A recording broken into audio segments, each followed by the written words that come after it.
Welcome and thank you for joining us today.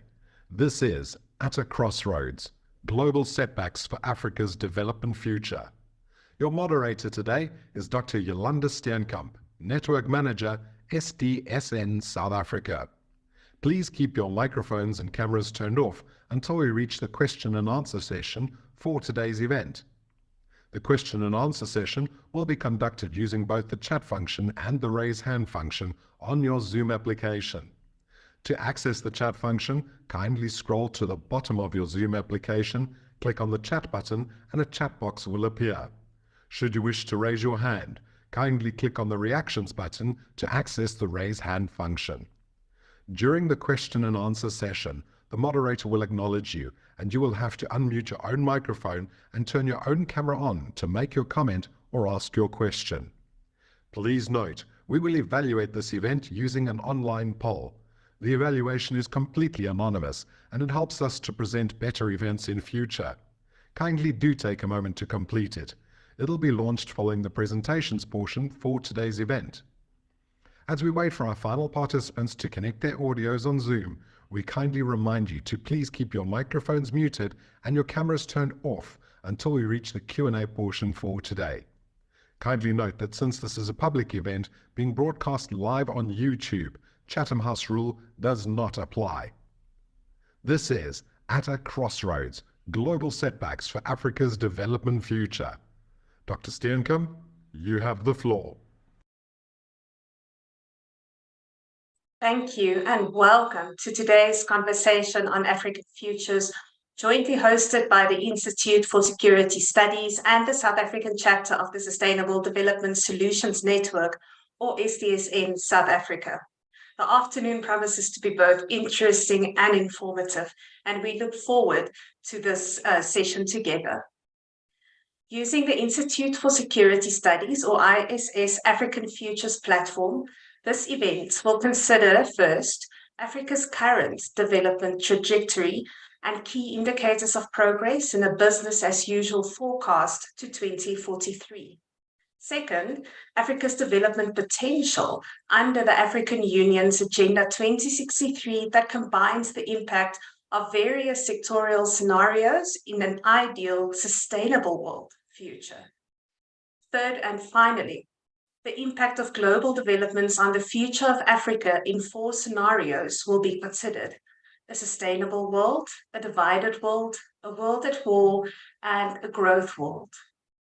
All presentations will refer to and make use of the African Futures website, which will be posted in the chat shortly. This is an open access, freely accessible platform that provides forecasting evidence on each of Africa's 54 countries, its regional economic communities, regions, and income groups. It is a wonderful tool for policymakers. It covers 8 development themes ranging from education, agriculture, and governance to the AfCFTA, the African Continental Free Trade Area, and more. The website is unique in its offering and a single entry central access point to credible information on Africa's futures. The forecast horizon includes the 2030 SDG horizon and extends to 2043, the end of the 3rd 10-year implementation plan of Agenda 2063. Please also allow me a quick introduction of the Sustainable Development Solutions Network, or SDSN, which was founded in 2012 under the auspices of the UN Secretary General to mobilize global scientific expertise to promote practical solutions for sustainable development.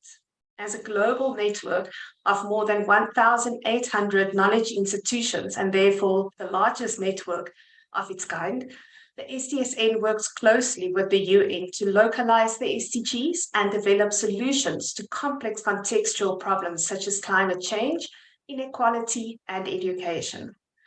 Practically, this global network operates through regional and national networks, where local knowledge institutions such as universities and research institutes collaborate to increase and accelerate impact. Today's webinar is co-hosted by SDSN South Africa, a national network of the SDSN, and the ISS, which has been an active member of SDSN for several years. SDSN South Africa Secretariat. It is hosted at the Albert Luthuli Leadership Institute at the University of Pretoria.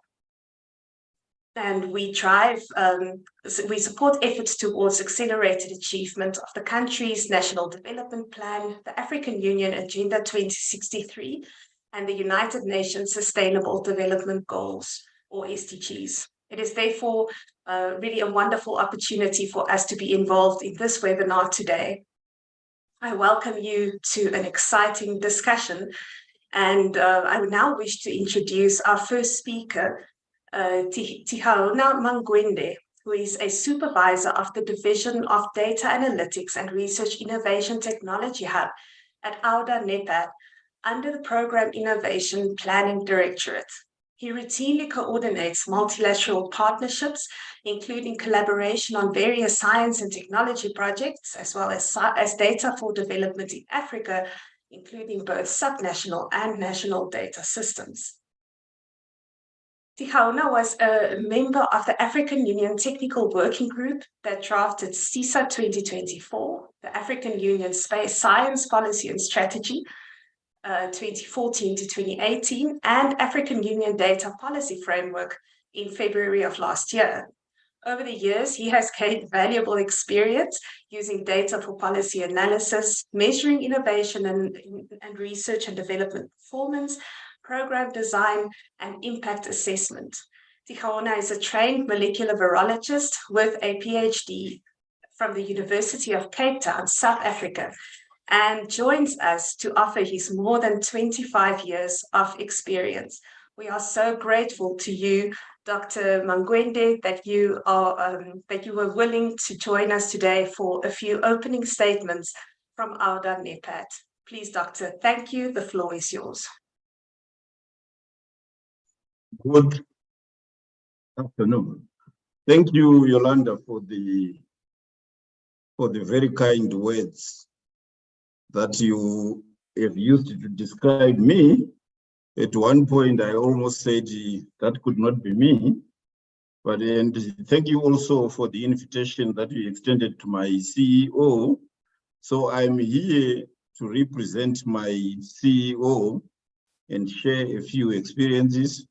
I'm going to just have a very few remarks concerning the work that we do together with the ISS.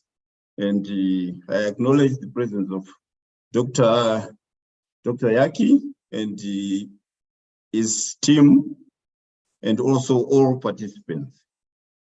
Let me start off by acknowledging the fact that Africa's development space is complex. So this complexity needs solutions that 55 countries would be able to utilize.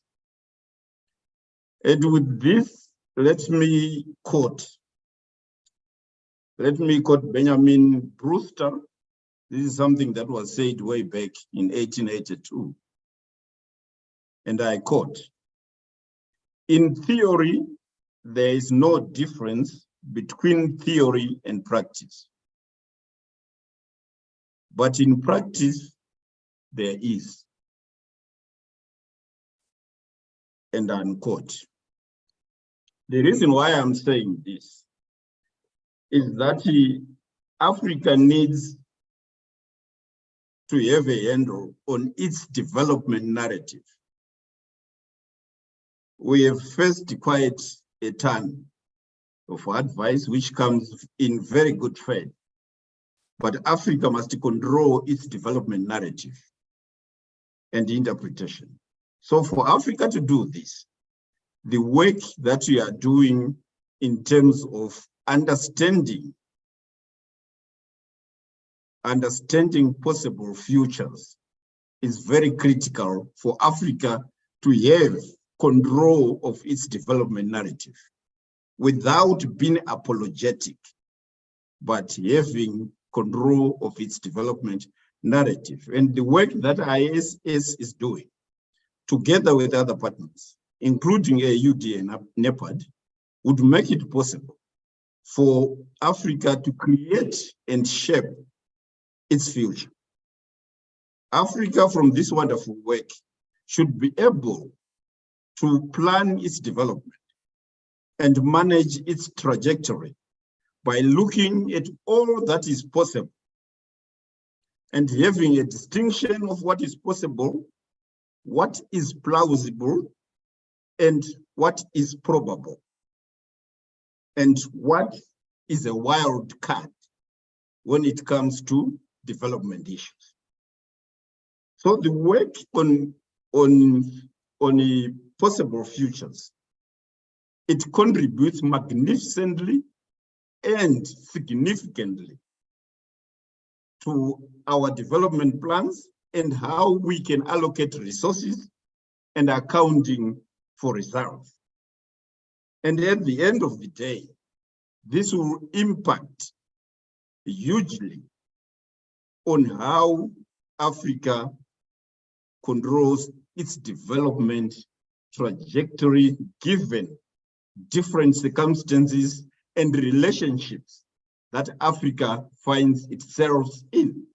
The work that we are doing also contributes significantly to how we understand partnerships, cooperation, and the outcomes that we desire for the African continent, as articulated in Agenda 2063 and also complementary within the Sustainable Development Goals.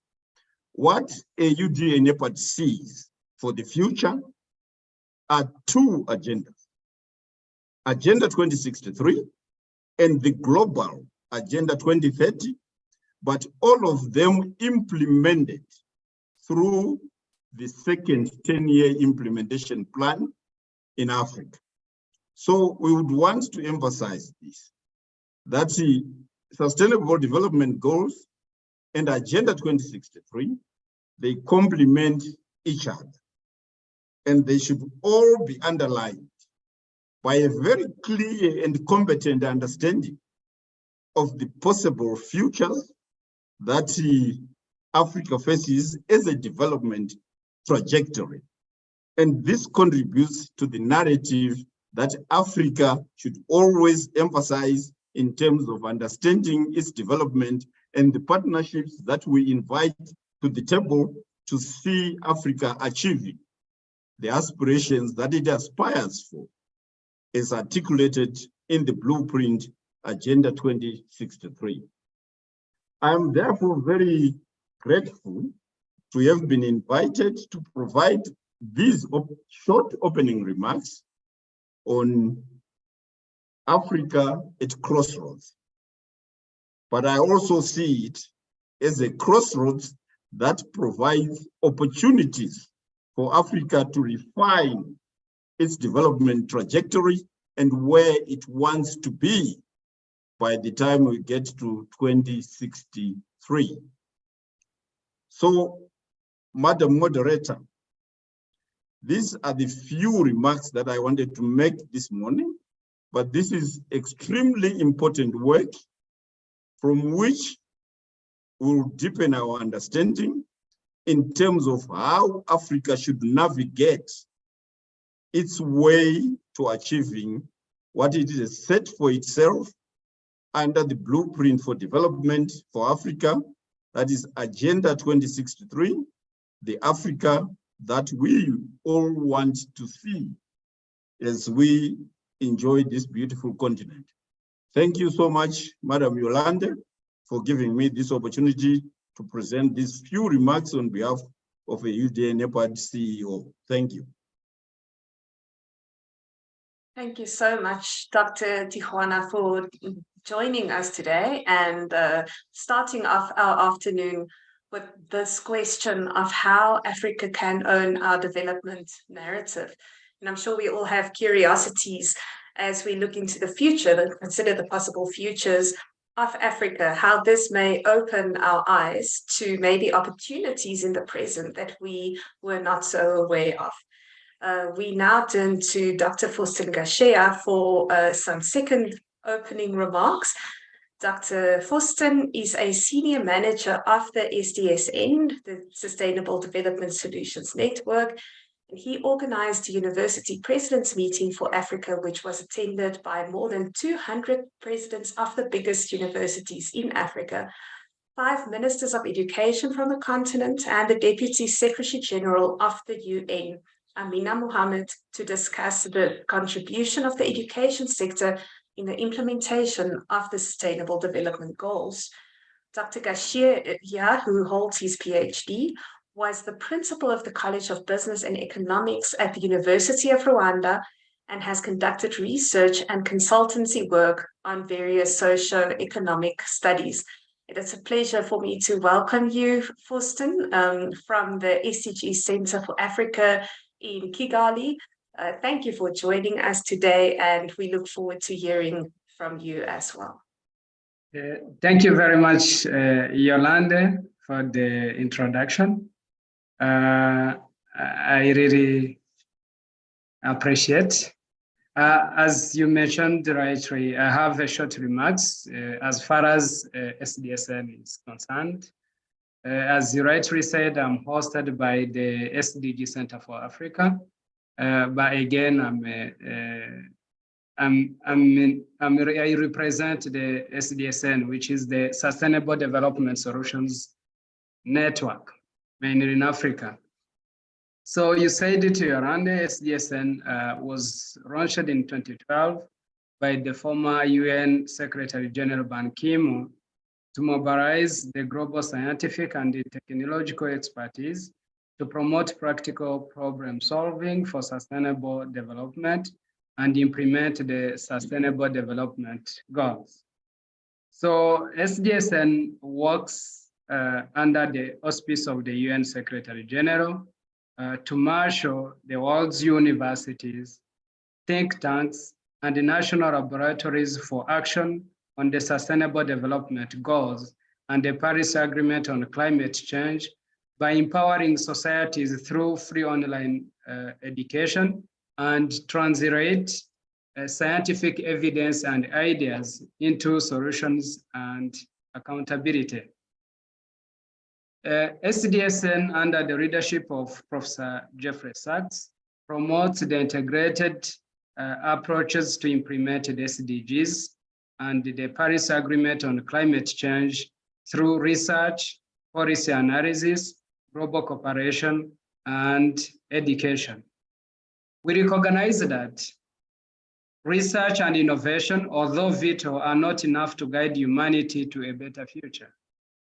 The challenge of our generation is to find a path to solving problems that is more inclusive, one that brings together scientists, technologists from assorted disciplines with public policy specialists and many stakeholder communities that listens across the generation and that includes underrepresented voices, particularly those voices who have been marginalized, said the president of United Nations Sustainable Development Solutions, Jeffrey Sachs. Over the past decade, the SDSN has grown substantially with several new thematic networks and initiatives, including the Science Panel for Amazon, the SDG Transformation Center, the FABO Consortium, the Asian Green Future Project, SDG Index and Monitoring, SDG Today, among others. The production of several critical research products and instruments, including the World Happiness Report and the Sustainable Development Report, as well as the establishment of its global network program and membership-based alliance of top-tier knowledge-generating institutions focused on sustainable development, organized at national and regional levels. As we speak today, the SDSN has over 1,800 member institutions, mainly higher education organizations, in 50 plus networks across more than 145 countries, as well as a global office in New York, Paris, Kuala Lumpur, and soon in Africa. Africa counts revenue networks in 31 countries. We are facing a time of unprecedented, serious, complex, and transboundary sustainable development challenges, ranging from the increased emergence of zoonotic diseases linked to ongoing environmental destabilization and declining planetary health, the rapid degradation of land, habitat, and biodiversity, growing urbanization, increasing air pollution that kills millions every year, rising geopolitical tensions, and the setbacks from the COVID-19 pandemic. Now is the time to mobilize the academy and scientific expertise to confront those challenges and accelerate the sustainable development into 2030 and 2063 as the African Union agenda. This event, which is co-hosted by the Institute for Security Studies, Sustainable Development Solutions Network, South Africa chapter, and AUDA-NEPAD, is commendable in the sense that it is going to discuss Africans' development potential under the African Union Agenda 2063 that combines the impact of various sectorial scenarios in ideal, sustainable world, future, and the impact of global development on the future of Africa in 4 scenarios, as he rightly mentioned: a sustainable world, a divided world, a world at war, and a growth world are very, very critical. I cannot end my remarks without mentioning that we need to strengthen the means of implementation and revitalize the global partnership for sustainable development.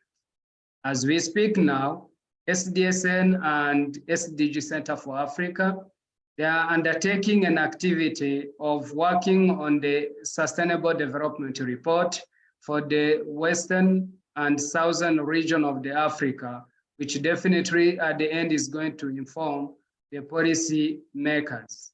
So thank you very much. Wishing you a successful deliberation. Thank you. Thank you so much, Dr. Gashea, for joining us today for these opening remarks and reminding us that the path to a more desirable future for Africa indeed runs along the hills and valleys of a trans-sector, transdisciplinary, transnational, and even transcontinental collaboration. Thank you so much. Friends, we have concluded our introductory remarks for our time together this afternoon, and now we are entering the first session, which will focus on Africa's current path and development potential to 2043. For this, now I would like to introduce to you Ms. Alize Roux, who is a senior researcher at the Institute for Security Studies, with extensive experience in providing forecasts for use in planning and decision-making. She has a background in disaster risk reduction and climate change adaptation, and has authored and co-authored more than 30 book chapters, journals, and conference papers on these topics. She holds a master's in geographical sciences from the University of Utrecht in the Netherlands, and currently serves on the board of directors for the Climate Disaster and Resilience Fund. We are so privileged to have you today, Dr. Roux, and look forward to your view on Africa's current development path and trajectory. Thank you very much. The floor is yours. Thank you, Yolande, and thank you very much for the introduction. So from this group of colleagues that will present today, I'm the only one that's not a doctor, but thank you for the introduction. No worries. Maybe it's a prophetic statement. But as mentioned, I am with the Institute for Security Studies, and our focus really is on building partnerships that help secure Africa's future. So we are an independent, non-profit organization. We have offices across Africa, Pretoria, where I'm situated, and then in Dakar, Nairobi, and others. And our work covers many aspects of transnational crime, crime prevention, migration, maritime security, peace building, the analysis of conflict and governance. And then the group that I work for and where I work in is called the African Futures in Innovation Program. And we undertake long-term country and thematic studies throughout Africa. And we explore how important development trends are unfolding across time by analyzing sectors like agriculture, education, economics, the environment, governance, health, infrastructure, international politics. And our aim really is to provide decision makers with forward-thinking policy analysis to plan key development pathways on the African continent. So just more than a year ago, our team launched the African Futures website that I'm going to now display on the screen. And you should be able to see that now as I'm displaying that. Yeah, and this really is an open access, freely available platform, as Yolande mentioned. It is a gateway to scientific evidence for policymakers. And it really shows us where Africa is heading and how do we help change that future. I'm going to use this website and I'm going to take you through where Africa is heading on its current development path. And by current path, we really mean a future that unfolds with all the current policies and practices in play. So Yolande mentioned a business as usual case. So just to mention that all of the work that we do uses a global integrated assessment model called the International Futures Forecasting System. And this was developed and is currently housed by the Frederick S. Pardee Center at the University of Denver. So it is quite a powerful model. It produces dynamic forecasts for more than 500 variables spanning from demographic outputs, economic outputs, agricultural and health outcomes for around 186 countries. And it does this till the end of the century. So we use this model.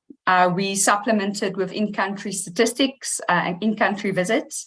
And we produce forecasts for 54 of Africa's member states. And we do this 2 decades into the future, so till 2043. Why we've chosen 2043 is this is the end of the third 10-year implementation plan of Agenda 2063. Okay, so if we look at Africa's current development path, and I'm accessing that through this section of the website, there are quite a number of concerning development trajectories that I think we should take note of, and that should be addressed through policy interventions. But maybe before I get started into some of those, it is worth mentioning, I think, just a couple of good successful stories that's happened and that's unfolded on the continent. So in the past couple of decades, specifically in the last 3 decades, we've seen infant and maternal mortality on the continent halved. We've seen the GDP of Africa double since the year 2000. We've also seen that life expectancies for Africans has climbed by more than 10 years in the last 2 decades. Countries like Malawi, Zambia, Ethiopia, Uganda, they've seen their life expectancy increase by around 15 years in the last 2 decades. And in fact, countries like Rwanda, Botswana, they've seen life expectancy climb by around 20 years in the last 2 decades. So on all accounts, these are very good and they are very promising stories. And I mention them because they are just some of the examples of what's happening on the African continent and within these member states. These are small examples, what's been achieved, and talking about Africa's development potential will be the job of Dr. Kwasi that will speak after me, and he'll take us through Africa's development potential and prospects. What I'm going to take us through now is just some of Africa's current development trajectories and path. And I'm going to start with this graph that shows us the GDP per capita for Africa and for the rest of the world. So you can see here, it shows us per capita income from 1960, and it shows, so this is historical, and it shows us a forecast till 2043. You can see the green line here represents the GDP per capita for Africa, and this turquoise line for the world except Africa. So I think what is very clear in this graph is that you can see the GDP per capita picking up. But you can also see that between Africa, what Africans are earning, and that of the rest of the world, there's this growing income divergence. So in 1990, you can see that this was around just shy of $4,000 per capita in Africa, whereas the rest of the world stood at around $10,500 So you can see this gap was around $6,000 by 2020. So we were about here. This gap has grown to nearly around $14,000, and by 2043, we are forecasting that this gap would be around $20,000. So you can clearly see this income divergence between what Africans are earning and that of the rest of the world. So wealth is increasing, but where there is wealth, we're also seeing that it's very unequally distributed, especially in Southern Africa and South Africa specifically, which records some of the highest inequalities in the globe. So this, of course, if you combine it with a slow economic growth, is reflected in Africa's extreme poverty levels and also in the tardiness of these levels coming down. So for that, I just want to show you this graph that shows you the poverty levels, the extreme poverty levels. So the benchmark that we use here is the $1.90 per person per day. And you can see here, while the percentage of poor people have started coming down since around 1990, you can see here China's levels dropping, you can see India's levels dropping, you can see Africa's levels dropping from around 1995 onwards. What you can also see here is in absolute numbers, poverty has been increasing in Africa in this graph since 1990, but this is really actually a trend that's been observed since around 1960. So you can also see, if you look for the forecast in terms of absolute poverty, we're currently here in 2023. You can also see that we're currently peaking in poverty numbers and that this will start coming down slowly. But the reality is that in 2043, there'll still be almost 400 million people below this absolute poverty line. I think if we look at things like, for instance, the SDG goal of eliminating poverty, we know that that is below 3% by the year 2030. So this is something that is being achieved by many countries and the world in general. We can see here, even India by 2030 would be at around 3.3%. In Africa in 2030, this will still be around 28%. So still very, very high poverty levels prevalent throughout the country. And of course, these are reflected differently in different countries, and also the distribution is also different within countries. So I think there is a number of trends. So there's a number of trends that's responsible for driving these very slow poverty reduction figures. I'm only going to highlight a few of these in the time that I have with you, but I think the first one that I want to mention is the demographic structure of the region. So to do that, I'm going to open our demographic theme. And to mention, and we know this, but Africa is it's got a very mobile, and it's got a rapidly growing population. So currently the median age for sub-Saharan Africa is 19 years. And the next 3 decades, Africa's population will double. The mid-century mark is forecasted to be somewhere around 2.5 billion. And this is an enormous amount of population pressure for countries.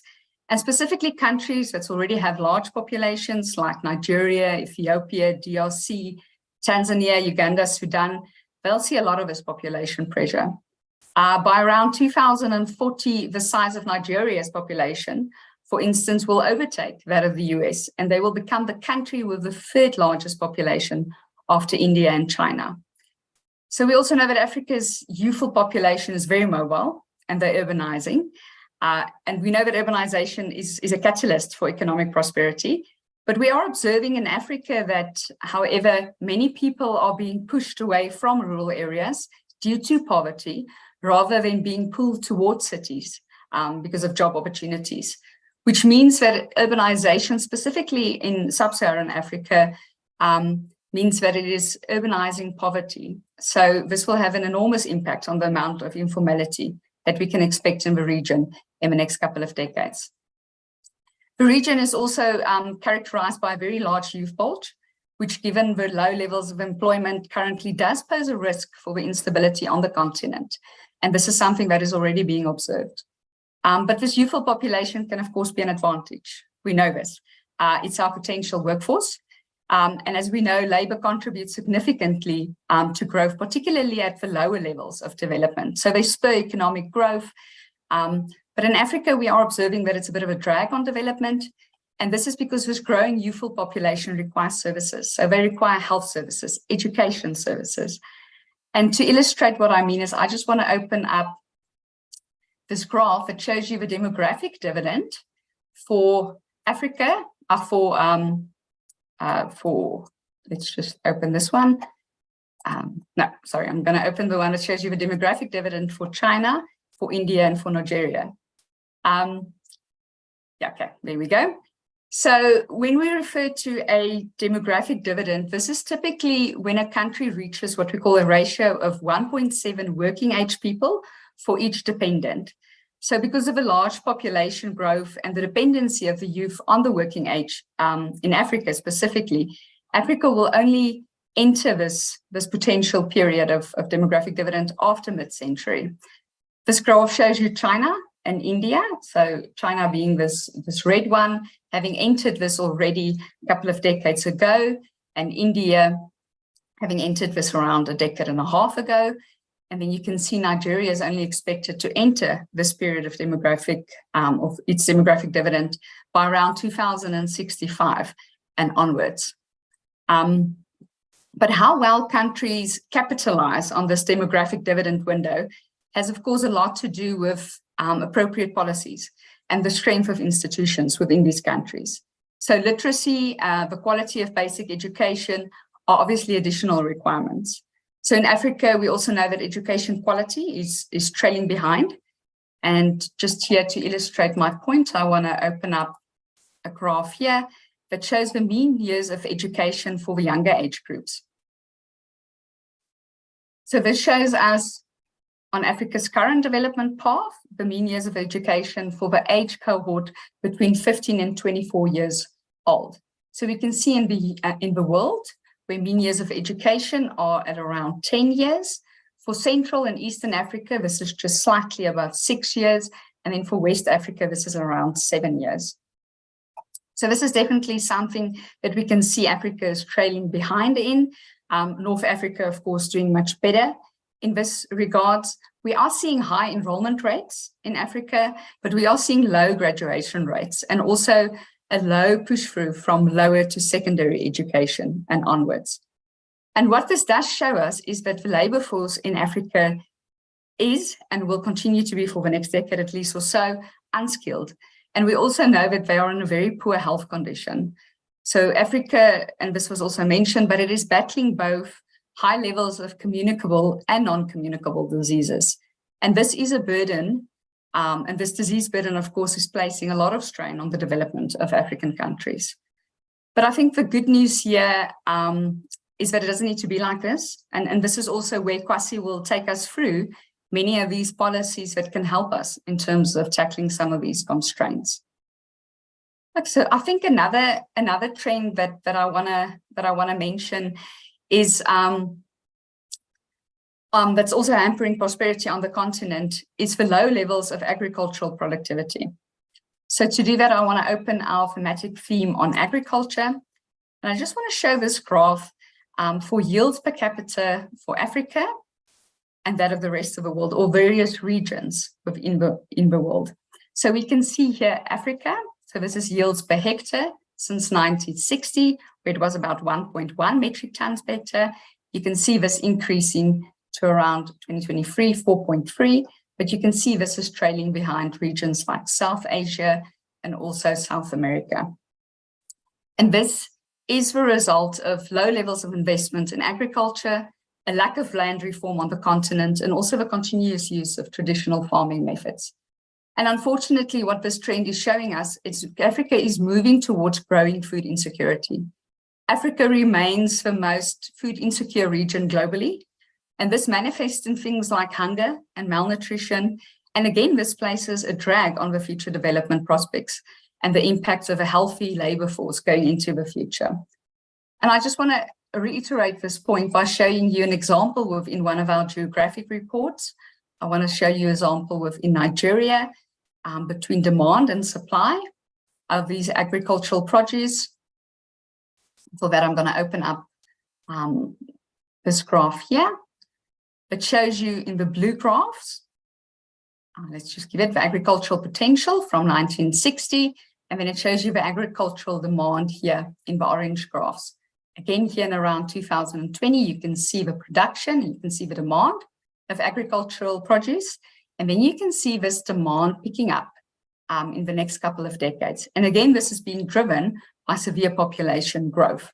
And then you can see the production as well picking up, but that this is not keeping pace with the amount of population growth, and that there's this growing gap between what is being supplied and what is being actually requested in terms of demand. Okay, so I think this brings us to maybe just to look at the time. We do have a couple of minutes. There's also maybe, and this would be the last trend that I just want to mention, is the severe infrastructure deficit on the continent. So we know that Africa lacks critical infrastructure, and it has a critical infrastructure shortfall. And this infrastructure deficit, and I want to open up here our theme on large infrastructure, just to prove this point. But we know that this is a burden, or it's actually a development hurdle for attracting foreign direct investment. Of course, you know, developing significant regional value chain is then under constraint. And then also this infrastructure deficit makes it very difficult to expand trade and to fully participate in global economies. I just want to show you the access to electricity chart. We know that electricity access remains a constraint on the continent, but that it is absolutely critically needed if we want to have conversations around things like leapfrogging, because you can't leapfrog without access to energy. Okay, so this just shows you the access to electricity for Africa's low-income countries, the 23 low-income countries, and then the 23 low-middle-income countries, and then Africa's upper middle-income countries for 2009, 19, and then a forecast to 2043. So you can see in this current path forecast for rates of access will increase, but the progress will be very, very slow.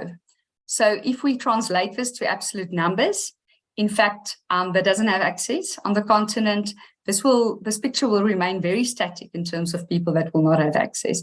And again, this is because of the amount of population growth and not keeping up with the demand in these critical services. I think, and then a last thing I just want to mention before I start wrapping up is that when infrastructure is built on the continent, it is not built, and we're not seeing that it is being built to withstand the onslaught of natural hazards, so which erodes the development gains on the continent. In the last 4 decades, the continent has seen around 1,700 weather-related disasters, and 76% of these disasters, these natural hazards or disasters, have taken place after the year 2000. So specifically climate change, weather-related disasters, they are becoming a direct but also an indirect driver of displacement on the continent. And we're very likely to see growing displacement in the next couple of decades as climate change unfolds. Okay, Yolande, so in conclusion, I want to conclude with this graph that shows Africa's contribution to the global economy in terms of its GDP, but also its share of the population. So we can see here in the blue bars, Africa's contribution to the global economy. We can see in 1960, this was around 2.9%. In 2020, this was about 3.1%. And then in 2040, we're forecasting this will be around 4.5%. But if we look at the percentage of population living in Africa as a percentage of a global population, in 1960, this was around 9%, 2020, 17%, and then we are forecasting that this would be around 23% by 2043. And this is, I think, the graph where I want to end with, because I think this sums up the development pressure and the problem that we are currently facing in Africa is this growing population that requires, of course, services and investment And this is also why it's so desperately needed that we have the right policies and priorities on the continent. And Yolande, with that, I'm gonna close for now and hand back to you. Thank you so much, Alize. Yes, thank you for showing us that the current development trajectory and business as usual strategies really gets us into trouble fast. And therefore, really, the webinar today should be taken as a whole, as these different scenarios dialogue with each other, again, to show us opportunities in the present to act in order to bring about the most favorable African futures that we can. And therefore, at this point, Alize, thank you very, very much to you. I would like to introduce now our second speaker for this theme, focusing on Africa's development potential. Dr. Kwasi Yeboah is a senior researcher in the African Futures and Innovation Program at the Institute for Security Studies. Kwasi has published on various issues relating to foreign direct investment in Africa, and is interested in macroeconomics, international trade and finance, development economics, and econometric modeling. He recently served as lead author on ISS detailed studies on the long-term development prospects of the Democratic Republic of the Congo, the Horn of Africa, Nigeria, and Malawi. He has a PhD in economics from Marmara University in Istanbul in Turkey. The floor is yours, Dr. Yeboah. Thank you so much for joining us today and offering us a glimpse of what the future could be if we make wise decisions in the present. Thank you. Thank you very much, Yolande. I think I'm pronouncing your name correctly. It's a French name, so I think since I speak French, I can pronounce your name. It's Yolande, I think. Yeah, that's correct. That's absolutely fine. Thank you. Thank you, Doctor. Thank you. Okay, now also thank you, Alize, for your excellent presentation of showing us Africans' development prospects in the business as usual scenario. So as Alize said, Africa has made progress in recent years in terms of human and economic development. If you remember in 1990s, the Economist magazine, for example, labeled Africa a hopeless continent. But this label has now been retracted, meaning that the continent has made progress, but the progress is not fast enough compared to other development regions. So with that additional intervention, Africa will continue to lag behind other development regions. As we saw during Alize's presentation, the gap between Africa GDP per capita and the rest of the world keep on growing. So if the business as usual is not an option, what can be done to improve our continent development prospect? From our side, we attempt to answer this question by developing scenarios and simulating their impact on the continent development prospect to 2043, the end of the third 10-year implementation of the African Union Agenda 2063. We use the International Future Modeling Platform introduced to you by Alize, my colleague. It's a very powerful model, integrated model that has been widely used in academic literature and also in policy analysis in Africa. In the model, all the variables are interrelated in such a way that any intervention in one area affects all the areas. I used to say that there's a model where there's no free lunch. So for those who are familiar with econometrics and economic modeling, there's no issue of endogeneity or reverse causality in the model. The way the model is designed helps to control or to mitigate the impact of any endogeneity issue or the effect of reverse causality in the model. So for us here are the list of the scenario that we design. So if you see the list of the scenario, we have a governance scenario, demographic, education, infrastructure, agriculture, manufacturing, African Continental Free Trade Agreement, financial flow. So for example, the governance scenario is a scenario that improves governance in Africa. We all know that poor governance is one of the key factors impeding development progress in our continent. And now we continue to see coup d'etat, military coup in Africa. And one of the root cause of this military coup in Africa is poor governance on our continent. So the first scenario is a scenario that improves governance in Africa. Then the second scenario, which is demographic and health scenario. If the scenario that accelerates demographic transition in Africa with better investment in infrastructure, sanitation, water infrastructure, as well as better health on our continent. As we saw in Alize's presentation, Africa will achieve its demographic dividend after the mid-century. Why? Because of the slow demographic transition on the continent. So this scenario accelerates demographic transition in Africa. Then we have education scenario. It's a scenario that improves the quality and quantity of education in Africa. You know that to supply quality labor to our economies, we see in Africa this mismatch between the skills of the graduate and the need of the labor market. So this scenario tries to address this disconnect between the skills and the need of the labor market. And then we have infrastructure. This scenario focuses more on economic infrastructure, such as electricity, ICT, road. And we know that how poor infrastructure or high infrastructure deficit on our continent impede our development progress. Today, the electricity consumption per capita, for example, in sub-Saharan Africa is lower than it was in 50 and 30 years ago. So this scenario also ICT access will help African government to increase digitization of services, also to formalize the huge or the large informal sector in Africa. Then we have agriculture scenario. Africa has about 60% of the uncultivated Arab land, yet the continent is unable to feed itself. So we talk about Africa's huge agriculture potential, but the continent has never experienced agriculture revolution. So this scenario tries to evaluate the impact of agriculture revolution on Africa's development prospect. And then we have manufacturing.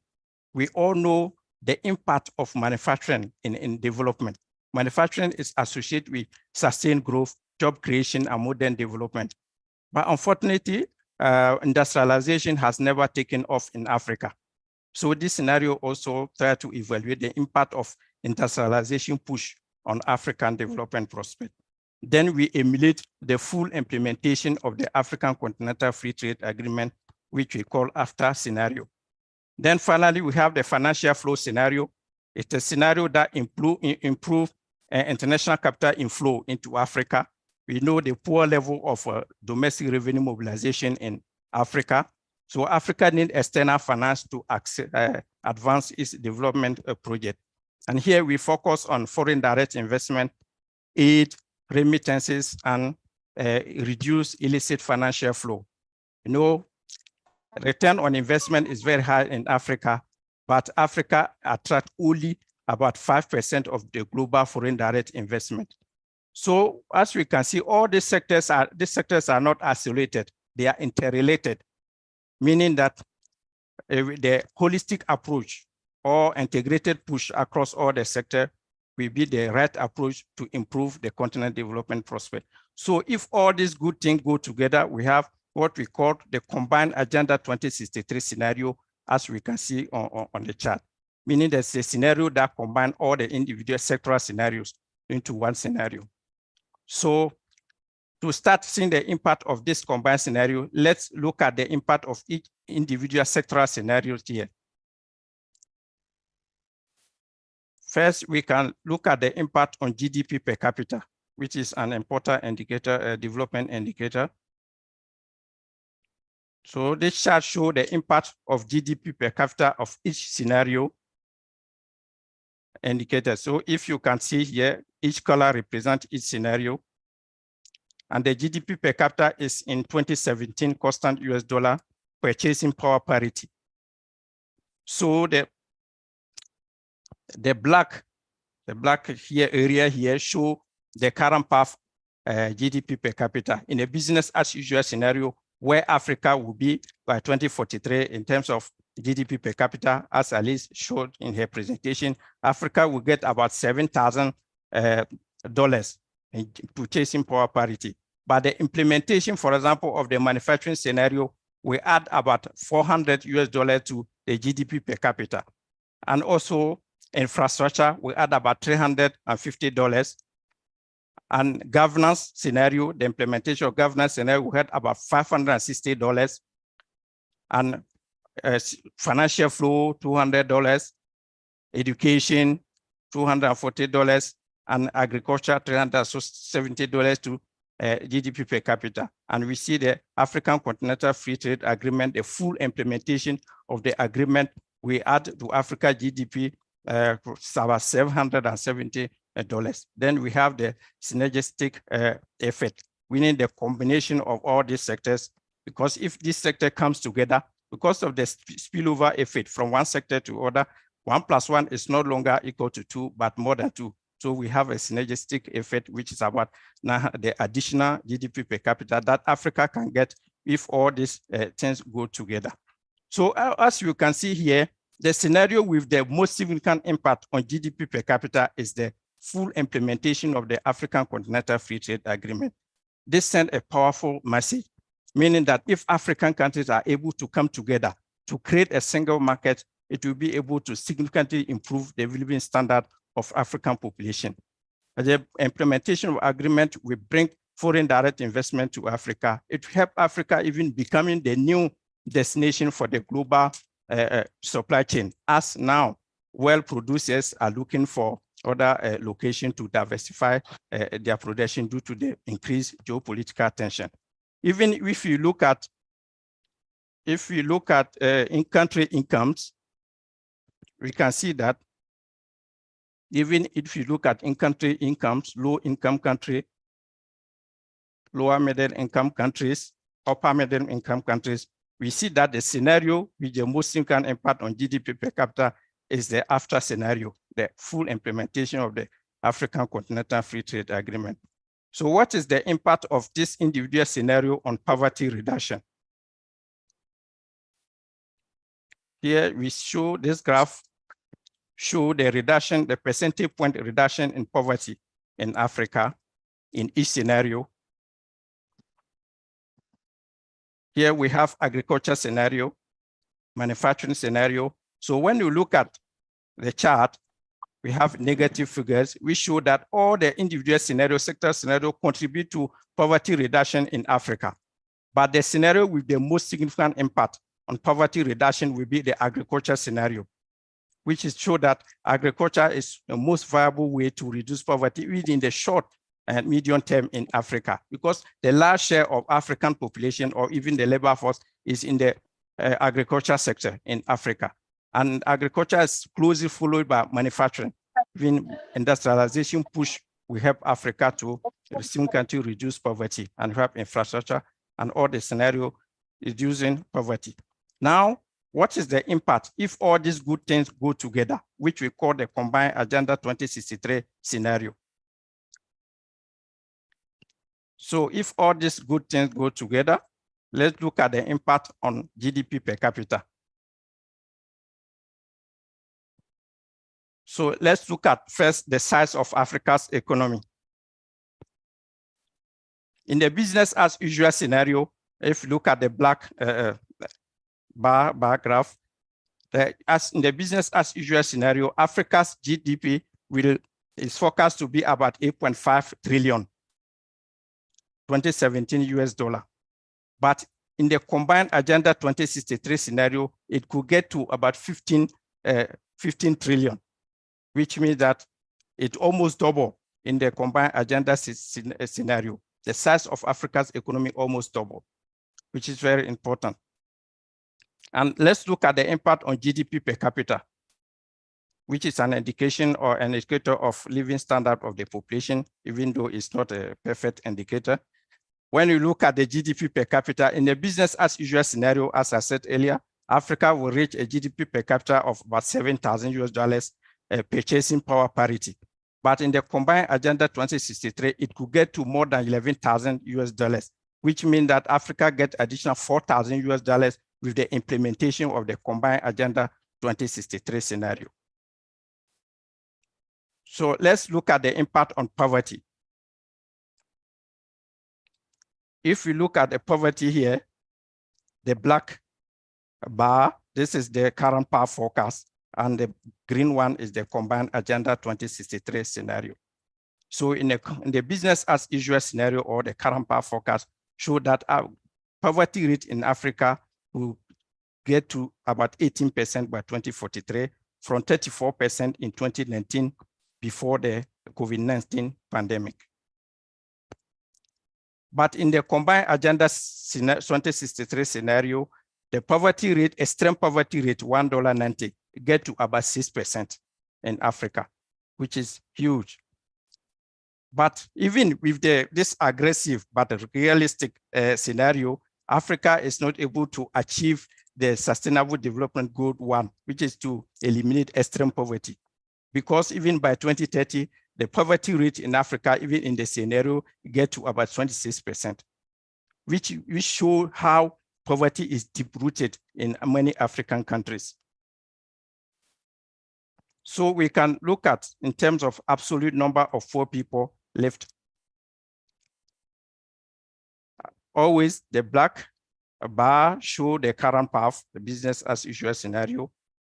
The population, the number of poor people in Africa could get about 400 million by 2043, from 445 million in 2019, again, pre-pandemic level.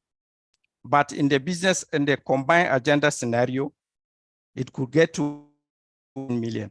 We show how powerful this scenario could be on Africa's development prospect, or to improve the living standard or the well-being of Africa's population. But the implementation of this combined agenda scenario also will come with environmental costs, because growth also sometimes associated with more carbon emission. So as we can see here, can see the trend in carbon emission in Africa increase, from a very low level, 2019, about 500 million tons of carbon in Africa. By 2043, in the current path, it could get to about 1 billion tons of carbon emission.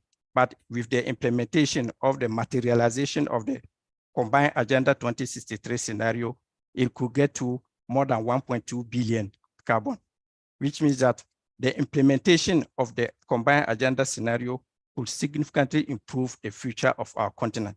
But if we come with environmental costs, so the implementation of this scenario should go hand in hand with policies aiming at reducing carbon emission in order to ensure sustainable development in Africa. I would like to stop here and give way to a discussion. Thank you, Yolande. Thank you. Thank you so much, Dr. Yeboah, for sharing these thoughts with us. I get the sense, as we have now heard, both from Alize regarding the current development path of Africa, and then now from you, Dr. Yeboah, the potential that we have as a continent, that it sounds a little bit like when you live in Pretoria, like I do, and you plan a trip to Johannesburg.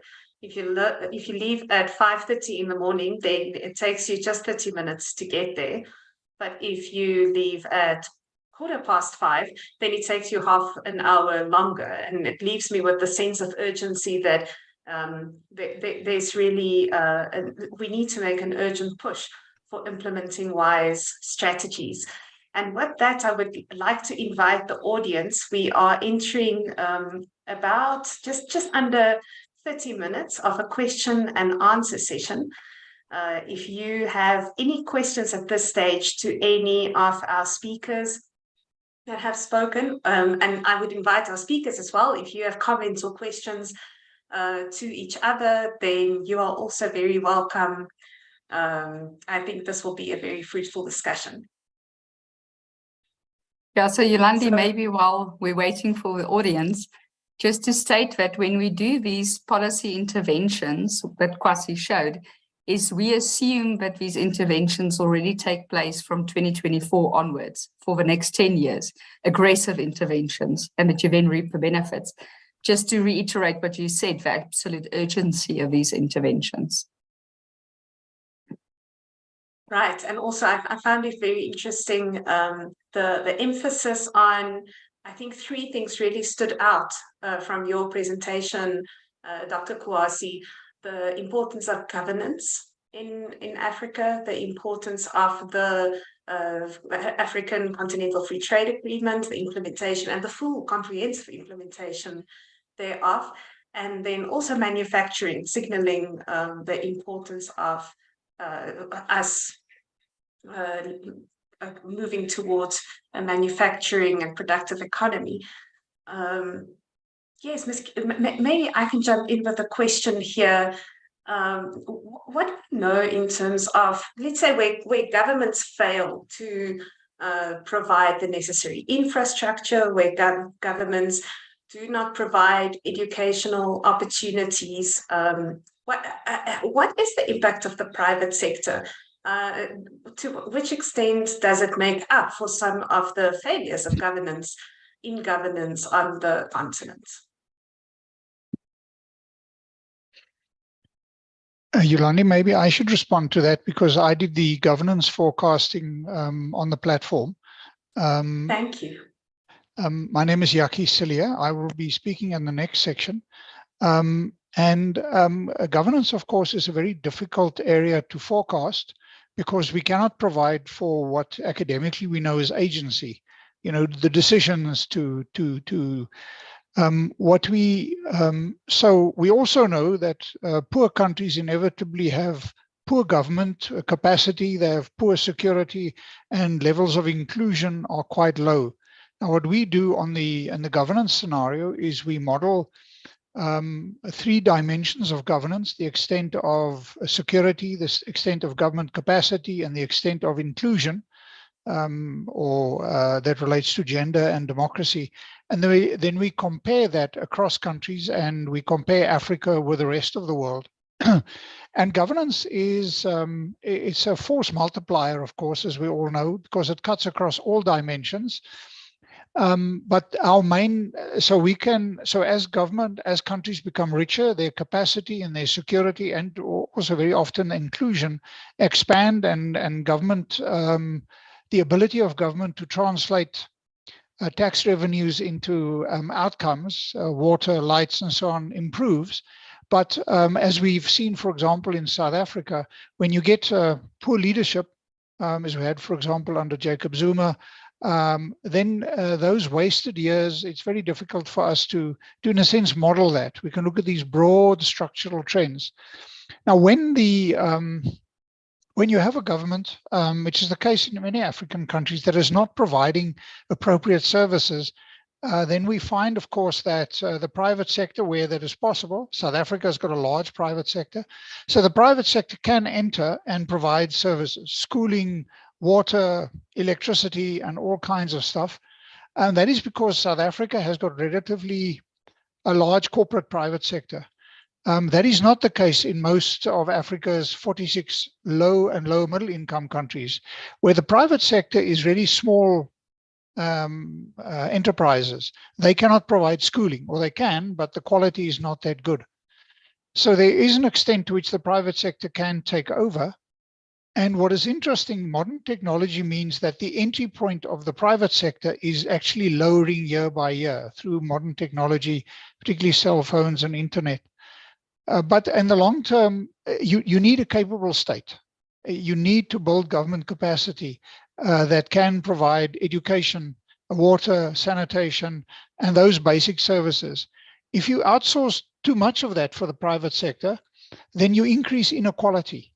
And much of Africa's problems relate to the fact that because you have what we academically refer to as an imposed state in Africa, in other words, the state was not created through nationalism and war and so on and so forth, but you had outsiders create an imposed state.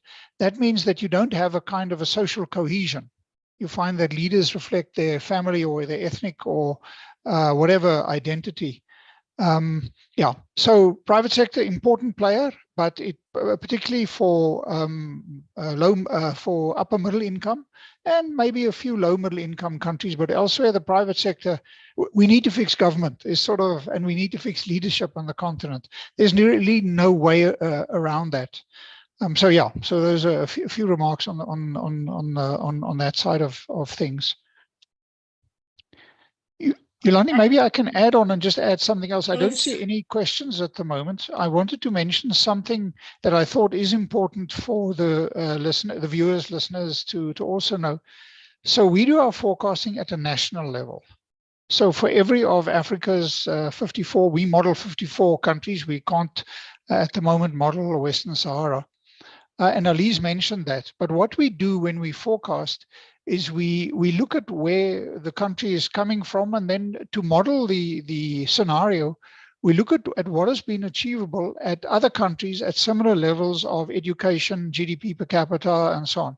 And then we say, well, if Rwanda could manage to reduce, to improve the provision of sanitation by 5 percentage points in 10 years, then maybe other low-income countries can also do that. So we benchmark our forecasts by looking at the best performers for every country, and then we apply that, and that's how we do the modeling. But our modeling, of course, is eventually very aggressive, because we're taking the best performers and saying all African countries will be able to be best performers in these various sectors, and that together gives you what we refer to as Africa's development ceiling.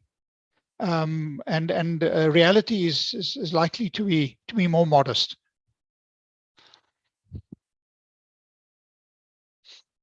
Thank you so much, Yaki, and to our audience, Dr. Yaki is still here. It is just such a pleasure listening to you. One definitely gets a sense of that lifetime of experience of working on the African continent. I will introduce Dr. Sillier properly a little later, just before he speaks. I invite the audience to either click on the button to raise your hand, and then you can unmute yourself.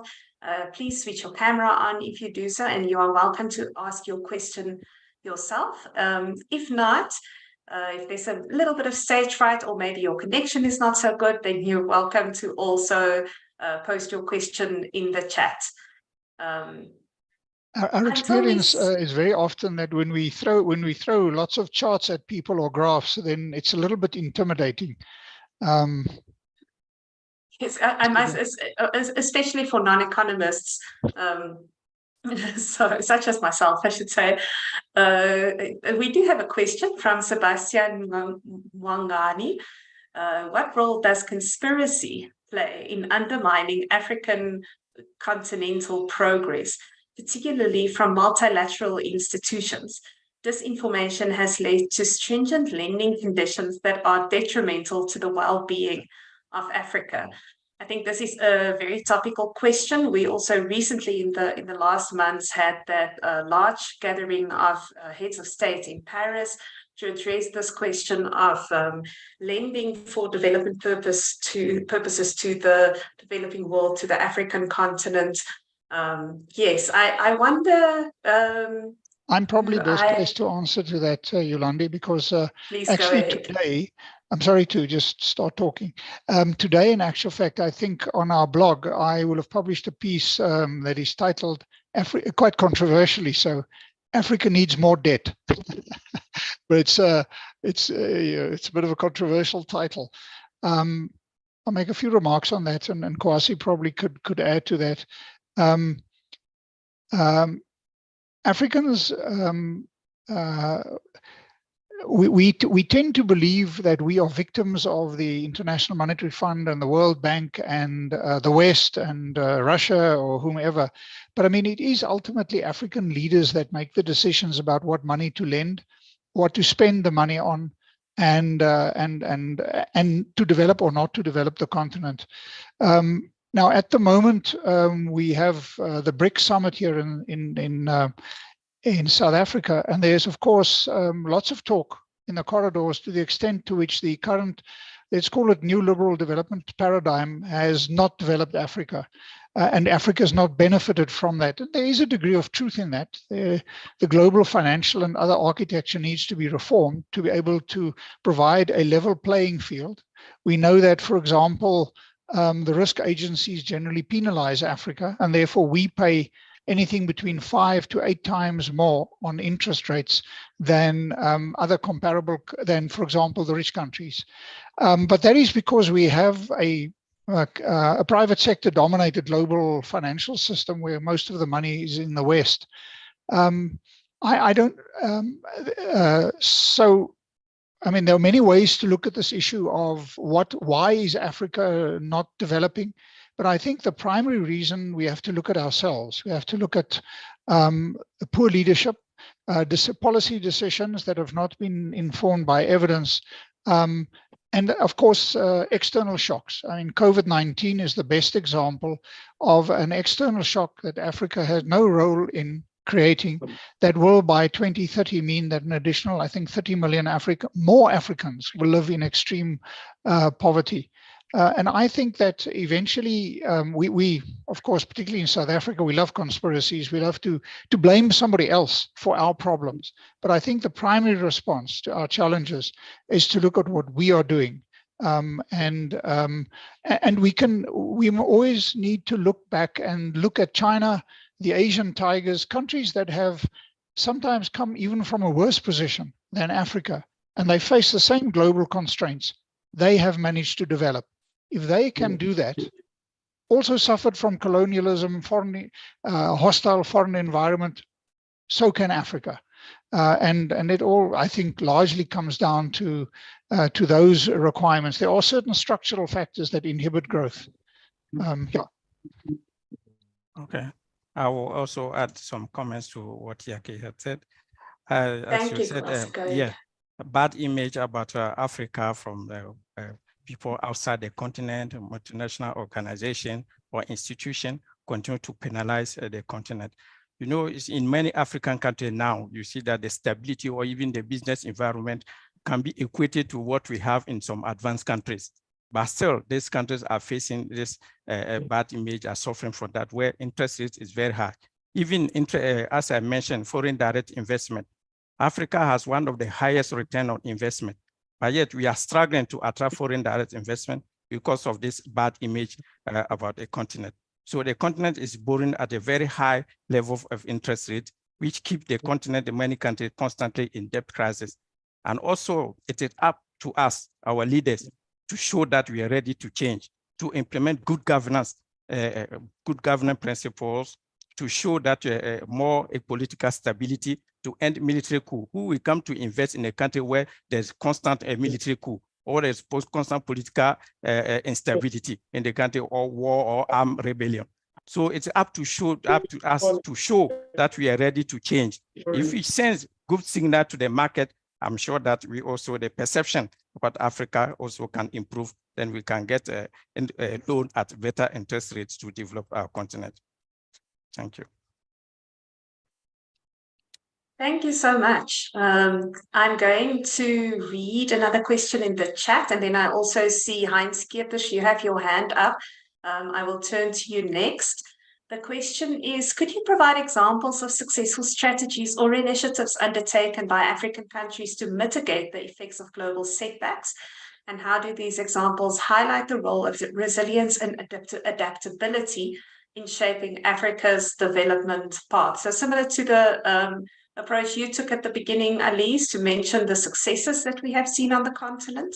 I open this to any of our panelists. If you would like to highlight one or two examples of such success stories, and particularly what we may learn from them in terms of the resilience and adaptability and how this can benefit the continent.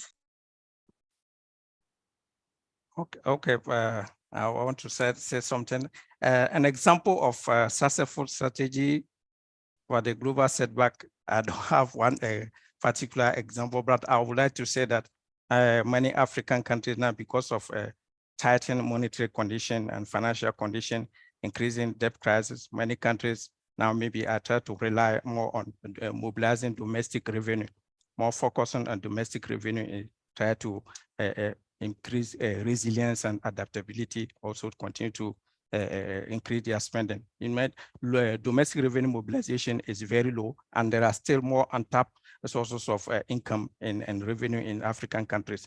So with the growing financial tightened condition, it's up to African countries to focus on a domestic revenue mobilization, to increase domestic revenue mobilization, and also to tackle this illicit financial flow that is taking about 90 billion out of Africa every year. If we have all this money inside, I think we can be more resilient. We can continue to spend, even though there are this external shock that continue to affect our development progress. Thank you. Maybe Yolande, just to add to that, I think, we can look at this question from multiple sectors perspective as well. And if we just look, for instance, at the agricultural sector, I mean, it's been hampered by numerous shocks over the decades, and there's been good and successful strategies at tackling some of those. I think there's very nice examples in Ethiopia where they've used very local-based projects like ecosystem restoration to tackle things like flooding. There's also been more larger-scale interventions like the Africa Agricultural Development Program, which is also being led by the Africa Union, and they encourage countries to invest in their national budgets into agriculture. And this has been successful to some extent. I think the Green Revolution Program, which is a public-private initiative, has been also successful in distributing improved seedlings and fertilizer and pesticides on the continent, although to limited extent. But I mean, these are good case stories, and these are strategies that have worked. And this is just one sector, the agriculture sector, and I'm sure my colleagues online would be able to tell of multiple strategies that has worked in these sectors.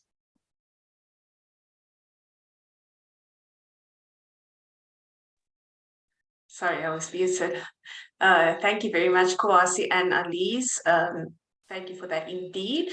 Hein Skeepish, I would like to invite you now to unmute yourself and, if possible, to turn on your camera and ask your question. If your question is addressed to a specific member of our panel, then please indicate that as well. Thank you. Greetings, everyone. Hello, Amal. So I don't think, I think it's a broad-based question, and it also has something to do with the issue of the international institutions and the loans. And so first and foremost, the issue of illicit financial flows, it's draining Africa of potential capital to actually build infrastructure. And as researchers, as political scientists, as activists, how do we map how certain fault lines and certain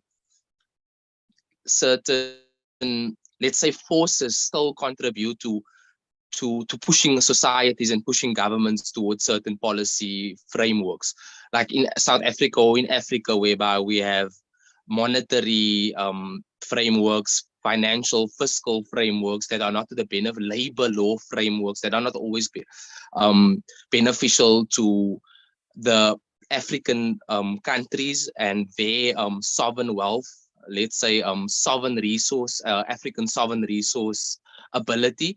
And then also, if we look at, let's say, civil society, if we look at the way that political activism is being groomed in South Africa, and how, I'm going to make an example of Open Foundation, George Soros. There's a lot of conspiracies around how these figureheads fund certain lines of policy by using NGOs. Even now at the BRICS, there's random people, you know, bust in, they have big posters, and they're there, you know, fighting against BRICS or fighting against certain energy transition proposals. How do we then map that kind of, let's say, pushback against development in Africa? And then I hear the leadership and the doctors and the researchers speaking about, you know, it's about your leadership. We've also seen how leadership, look at Congo, Patrice Lumumba was taken out through international governments, through the CIA, through America's president. So my question is, how does Africa navigate all of these forces that play from a research perspective? We're quick to forecast this, but how do we, well, not from a conspiracy point of view, how do we actually push back against the neoliberal forces trying to maintain the status quo, because then we go into militant, radical kind of politics, which is not always also acceptable for the international community. But thank you very much. Thank you very much, Hein. To our panelists, there's quite a lot there. We have about 5 minutes before we are going to take a 15-minute break. So this is likely the last question we will get to, but I hand it over maybe, Yaki, to you first, Dr. Sillier, and then to any of the other panelists who would like to respond as well. Yolande, I also see there's another question from Haptuma Farada. One can talk about this endlessly. I'm going to give the name of a book which reflects the challenge that we have. The name of the book deals with the relationship between a noise and a signal. Our problem today is that we are inundated with noise, with information overload. How do you determine what is the signal? What are the real agents of change? In a sense, that's the kind of work that we do. South Africa is a good example of a country where our governing elite believes in ideology. They do not believe in evidence. It's a broad statement, which I believe to be generally true. But the challenge, I think, in our world is to try and identify those real levers of change, the signal, and to present that evidence, hard, based on academic literature and analysis, and present that to policymakers. But the world is complicated. It's full of conspiracies. It's full of problems and issues, and it is a competitive environment. And we have to fight to make our world known, to make our data, our analysis known. But it's for example, because what we all tend to do is we tend to fall back in stereotypes. The colleague who placed the question mentioned one of those stereotypes, which I mentioned, which is the neoliberal international order, which means everything, different things to different people. It has good and it has bad. For example, the World Bank and the IMF lend to Africa at concessional rates. If you lend from China or private market, you pay 2-3 times those concessional rates because they have a mandate to help Africa. Not all that comes from the international financial institutions is bad, and not all that comes from the other lenders is good. But one can talk about that for a long time. Yeah, just quickly to add something. I would say Africa development Africa is facing external and domestic challenge in terms of our development. And one of them, as the intervener, they raised the question, the issue. One of them is this new colonialism in Africa. You take a country like Niger, which has a lot of uranium, but the country has electricity access rate is less than 20% in the country, where the mineral or the resources is supplying electricity in France. Why? Because we have puppet leaders in Africa who are not interested in developing the continent, but serving their colonial masters, and in return, they can continue to keep their power in Africa. That's why we are seeing military coup in Africa. So if you have good leaders that are more patriotic and focusing on developing Africa, we have external challenge, we have external shock, but we make progress. Because if you take care of your population, as I always say, the population is never ungrateful. They throw at you what you throw to them. They throw back to you. So if you take good care of your population, no matter the external forces, external shock, will be able to go forward. So I think we are on the right path now that the youth, which is well educated now, does not have any inferiority complex vis-a-vis their these colonial masters. I think we continue to put pressure on our leaders, and we'll get the change. Thank you. Thank you so much. I think what I'm hearing, although in 2 different ways, from Dr. Sillier and Dr. Yeboah, in response to your question, Hein, is that to echo what Dr. Tijuana Magwende said at the beginning, Africa needs to have a handle on its development narrative. We need to feel that this is our own development trajectory where we set the agenda, and very importantly, so that we can take responsibility for putting in place and taking actionable steps towards the policies that will build the future that we want. I'm tempted, we have 1 minute to go until our break, but I'm so tempted, I'm not going to resist my temptation to hear your question, Habtamu Farada. If I may ask you to keep it very short, to 1 or 2 sentences, if you can, get to the specific question, unmute yourself and turn on your camera. You're welcome. Thank you. Thank you, Alisa and Dr. Kwasi for your nice presentations. And thank you, Dr. Jackie, for your reflections on some questions and ideas. I'd like to say something about the challenges happening currently in Africa. Today, what is going on ground in Africa is instability, especially between and inside of the country. The young Africa being instrumentalized and mobilized in the war effort. Their energies are being channeled into paths of division and destruction instead of paths of building a better future for Africa. Look at before years, Mali, Chad, Burkina Faso, Somalia, even today, what is going in Nigeria, in Ethiopia, in Sudan, as we know. So the problem of instability is very high. If no stabilized, we can't invest. We can't create a job. So based on the presentations of Dr. Kwasi, the contribution of governance are minimal than the contribution of the agriculture. If we if our agriculture are revitalized or mechanized, modernized, the impact on the poverty reduction is very high, significant. But the governance are a little bit minimal.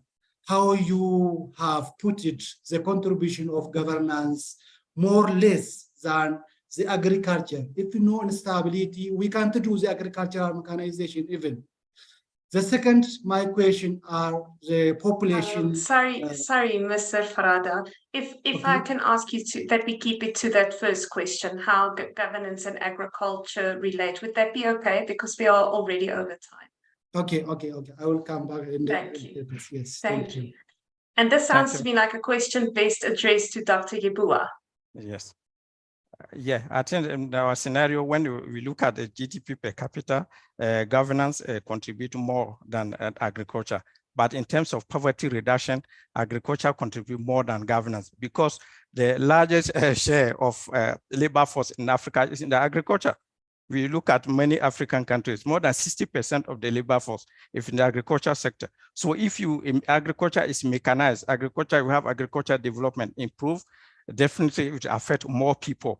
Then it doesn't mean that governance is not, because it's difficult to separate the effect of governance from other sectors because governance cuts across all the sectors.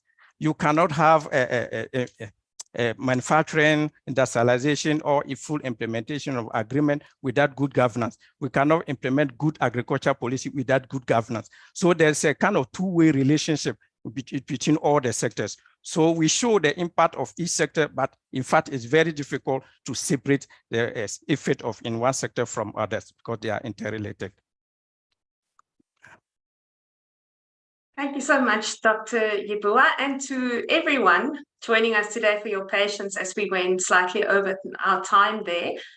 We're now going to have an 11-minute break, and we will start exactly 15 minutes to the next hour, whatever that hour is where you may be joining from. Enjoy your break, and we will see you soon.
And we are back.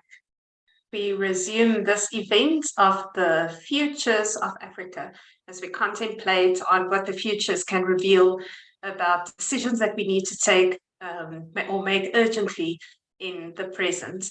And I'm very happy now to finally get to the section of the program where Dr. Yaki Silgier will address us.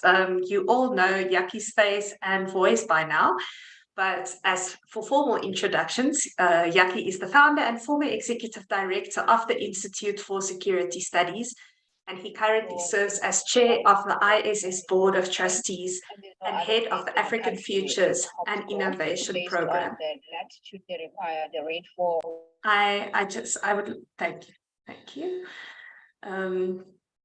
Jackie's 2017 bestseller, The Fate of the Nation, addresses South Africa's futures from political, economic, and social perspectives.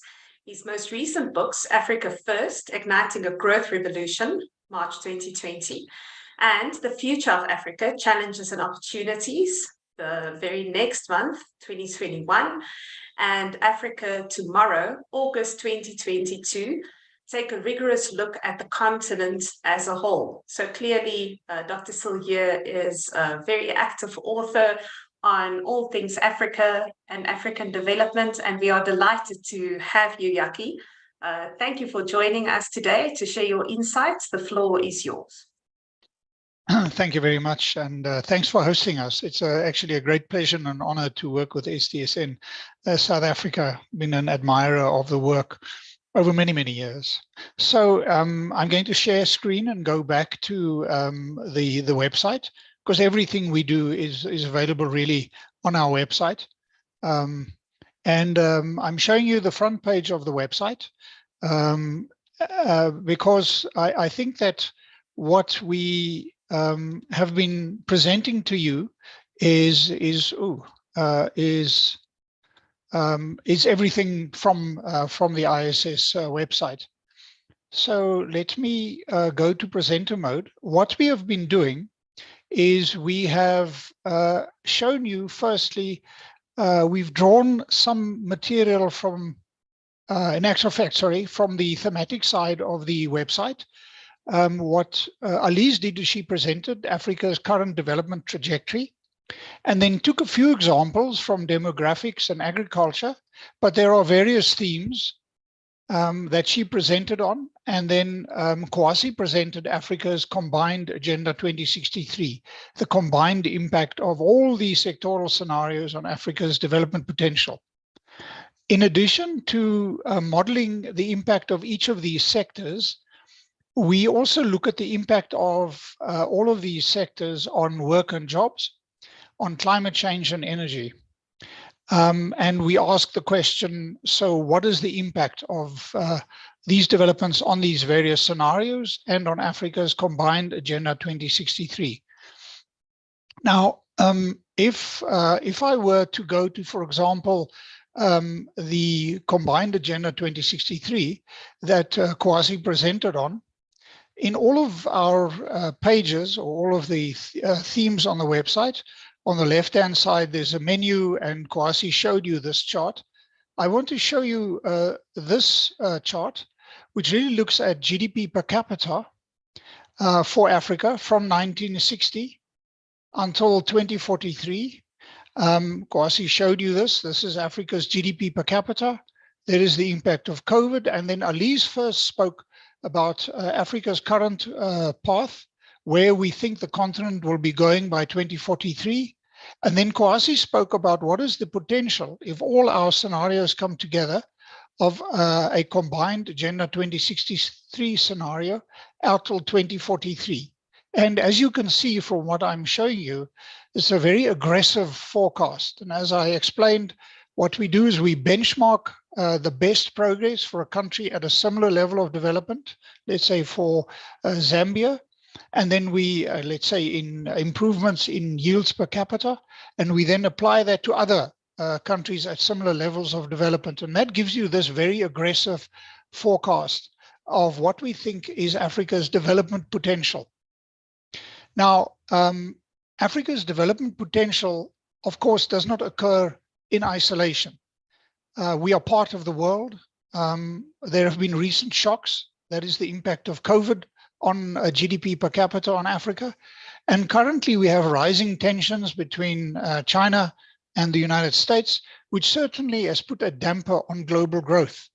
And then recently we have also heard of concerning trends of a decline in China's growth because of the Evergrande and other challenges. If Chinese growth declines, it will have a huge impact on Africa and globally. China is our largest trading partner, and so on and so forth. So we have modeled, therefore, a thematic scenario of Africa and the world.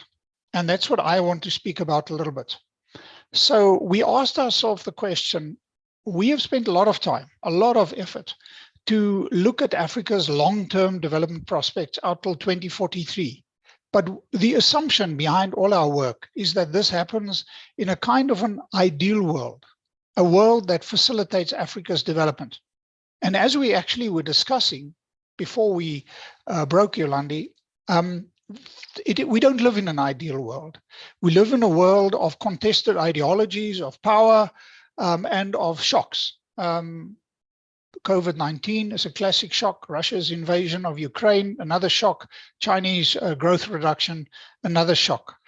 We don't have controls over much of that. So what we did is we developed a scenario framework. I'm going to again to that scenario framework. This is the scenario framework we used. And we asked ourselves the question, what would happen if we took two dimensions to look at the long-term future of the world? On the vertical axis, we looked at the extent of globalization. Do we live in an interconnected, globalized world? Or does nationalist populism dominate, like we see, for example, reflected in somebody like Donald Trump? Or what is the extent of sustainability? Are there low levels of mitigation and adaptation, or are there high levels of mitigation and adaptation? We take a forecast horizon till 2043, the end of the third 10-year implementation plan of Agenda 2063. That gives us 4 worlds, a sustainable world. Now, what Kwasi presented to you was Africa's development ceiling in this sustainable world, a world that facilitates Africa's development. But we could be heading for a divided world, or a world at war, or a growth world. So let's look at Africa's future in these different worlds. We don't have a magic ball that allows us to predict the future. All that we can do is create scenarios that frame the future. Now, one of the questions in doing this, and there is a tremendous amount of work on the website on this. I'll just give you the summary again of this theme on Africa and the world. There is a whole analysis of where we think the world is headed. A rising China, but still a dominant West, Africa a pawn rather than a player, the scenarios, and so on and so forth. As part of this first section, we spent a lot of time looking at power. Not electricity like in South Africa, but soft, hard, sometimes referred to as material power. You get smart power and so on. And we also looked at influence. So we looked at how the world is changing. Now, these things, there are indices for all of this. These things are difficult to model, but I'll show you 1 or 2 of our outcomes. For example, this is a forecast of material power. There is 100% power in the world. So the question is, how much of that power belongs to the United States? How much to China, to India, to Russia? So this is one forecast. It's just as a way of illustration. From 2000 until 2063, end of the Agenda 2063, of global power using a particular power index. This is Russia. This is China. Look at that remarkable increase in material power as a percent of the 100% power in the world. This is the EU 28, and this is the United States. Of course, this is an overestimation, because what we've done is we've simply added the 27 members, the power of the 27 members of the European Union together. And that gives you an inflated sense of power of, for example, the EU. And here, according to this forecast, although we didn't, this is just an example, the power transition between China and the US and the EU happens around 2032, 33. Actually, when you read this paper, you will see that we think that the Chinese economy will overtake the US economy in about 2032. Now, we use market exchange rates for that, not purchasing power parity, and that the actual power transition between the China becoming the most powerful country in the world, taking over from the US, will happen in about 2040, 2043, around there. However, China is a country with limited friends and allies. It's an autocracy. It has bad relations with most of its neighbors, whereas the United States is part of a Western alliance, includes the G7, plus the European Union, includes large countries like Japan, South Korea, and so on. So the first part of our analysis really looks at this shift in global power. And this has been very interesting, particularly at the moment around what's happening with the BRICS summit. We also try to measure influence. I'm going to show you influence. This is going to surprise some of you, I think. Now, influence, we've got a historical index, and there's a lot of work that our colleagues at Denver University did to measure influence. But this is the sum of influence of the EU 28, so therefore it includes the United Kingdom, of China, of Russia, and the US on all African countries. This is Europe. Europe, which has significantly more influence than anybody else, given its colonial legacies, trade, aid, and so on. This is China. You can see how Chinese influence on the continent is increasing. This data is until 2019.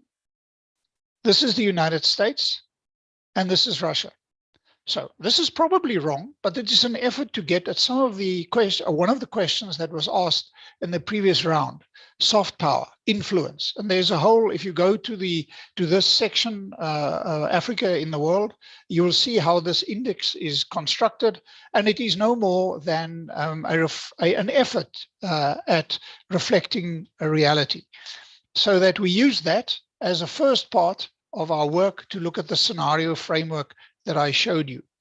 Now, the summary features of the worlds that we modeled, I'm going to show you now.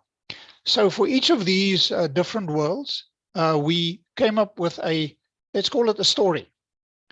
A sustainable world. This is the world that we modeled for each African country. It's the most difficult to achieve, requires leadership and determined implementation in the face of climate change, could be triggered by the peaceful democratization of China, which will of course be hugely disruptive globally, of Russia and the Middle East. This is a world where there's lower consumption, constrained global greenhouse emissions. There's a fully operational World Trade Organization, effective antitrust action, and a reformed global financial architecture. So this is a rules-based world with minimum corporate tax rates, nuclear disarmament, and a reformed, legitimate, and effective UN Security Council, an ideal world. This is the ideal world within which the scenario, the combined Agenda 2063 scenario that Kwasi presented, may be possible. We are more likely heading in this direction. Reality will, of course, not be in any of these four, but somehow a combination. So this divided world is a world of clubs, such as the G7, an expanded BRICS eventually, and perhaps an unaligned movement, and a retreat from the rules-based order. So in this scenario, Trump is elected next year, and bickering between the US and the EU weakens the West. And without a global consensus to combat climate change, mitigation and adaptation is weakened. In this tense world, the gap between a rich West and the global South widens amidst xenophobia and anti-migrant sentiment. Now, we've modeled that world in detail. We also modeled this world, and we also modeled a world at war, which is a world at war is a world of successive wars that starts with the escalation of the war in Ukraine into a military conflict between NATO and Russia, which is supported by China and others. But China uses Western distraction then to invade Taiwan and is eventually confronted in Asia by India, because China and India are systemic rivals in Asia. So this is bipolarity on steroids. The global economy is smaller, growth is particularly carbon intensive with much higher poverty levels, higher fertility and lower income levels than in any other scenario. In a growth world, I always joke, this is where everything belongs to Elon Musk, everything in the world belongs to Elon Musk. It's a new liberal world of trickle-down economics, high corporate profits and high inequality. Money dominates politics. Asia grows particularly rapidly. The UN has a technical role. So these are the four worlds that we have modeled in our global scenarios to see what extent does global events, what happens in the rest of the world, have an impact on Africa. We forecast the future of Africa in each of these worlds. Let me go there.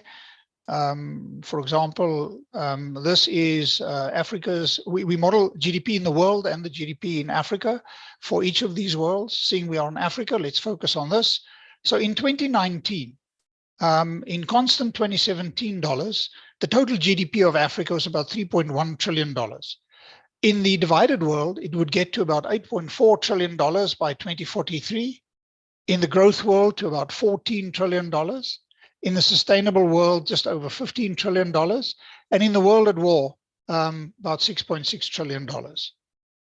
So this looks, I mean, these figures look remarkable, but it's important to place that within the context of how the global economy looks.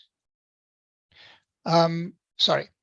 So let's look at, for each of these global scenarios, we also did an African scenario, and I'm going to show you the summary features of the African scenario that is associated with each global forecast. So in the sustainable world, Africa gets more aid, foreign direct investment, remittances, debt relief, and forgiveness. There's less illicit financial outflows. Continental free trade area is fully implemented with deeper trade integration in certain regions. A growing number of African countries commit to good governance standards, more and credible regular elections, accelerate democracy, and there is a focus on accountability and good corporate practices across the continent, backed by appropriate protocols and monitoring. A strong African Union with harmonized relations with regional economic communities. Africa grows at about 7.7% annually. We believe that. So that's what we think is Africa's upper ceiling of development potential, 7.7 growth rate annually. That's about the rates that Rwanda grew over 2-3 decades. That is hugely ambitious. In the more likely, or the not more likely, in the divided world, which is more sort of where we are headed at the moment, there's no clear African voice. Countries are often instrumentalized by China, the US, the EU, and countries in the Middle East and others. The African Union is unable to lead. African growth rates are about 4.5% to 2043. There's some trade integration, but democracy is flat and key elections are fraudulent with ongoing constitutional manipulation. In the world at war, Africa has a small economy with an average growth rate of about 3.3% to 2043, and so on. There's little trade integration. The continental free trade area exists in name only. The role of the African Union is nominal, and really instability increases, including terrorism, interstate conflict, and riots and unrest. In the growth world, there are winners and losers. African governments are captured by private interests. Inequality between and within countries increase, and the rate of poverty reduction is slow. So Africa really links up, regions in Africa really link up with external regions. North Africa with the European Union, the Horn with the Persian Gulf, West Africa with the West, Southern, Central, and East Africa with China and India. And like the UN, the African Union and the REC steadily lose relevance.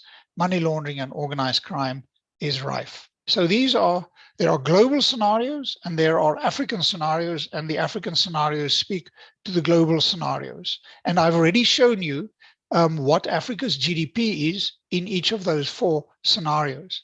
And what I'm showing you now is what happens with Africa's with extreme poverty in Africa in each of these worlds. On the left-hand side is percent of population. Top is Africa, bottom is rest of the world. It is from 2019 till 2043. On the right-hand side is number of people. Africa at the top, rest of the world at the bottom. So Africa at the moment has about, what is it? We are in about 2023, there's about 35% of Africans live in extreme poverty. In the world at war, it gets to about 24% by 2043, and in the world at war, in the sustainable world, to about 5%, equivalent to about 114 million people versus 548 million Africans. So this is our forecast of extreme poverty in each of those 4 scenarios. The global scenarios, and as I've said, for every global scenario, there is an interlinked African scenario, which I showed you. And this chart shows you what happens with extreme poverty in each of these scenarios. So this is a long section on the website that gives us a lot of analysis of how events in the rest of the world impact potentially on Africa.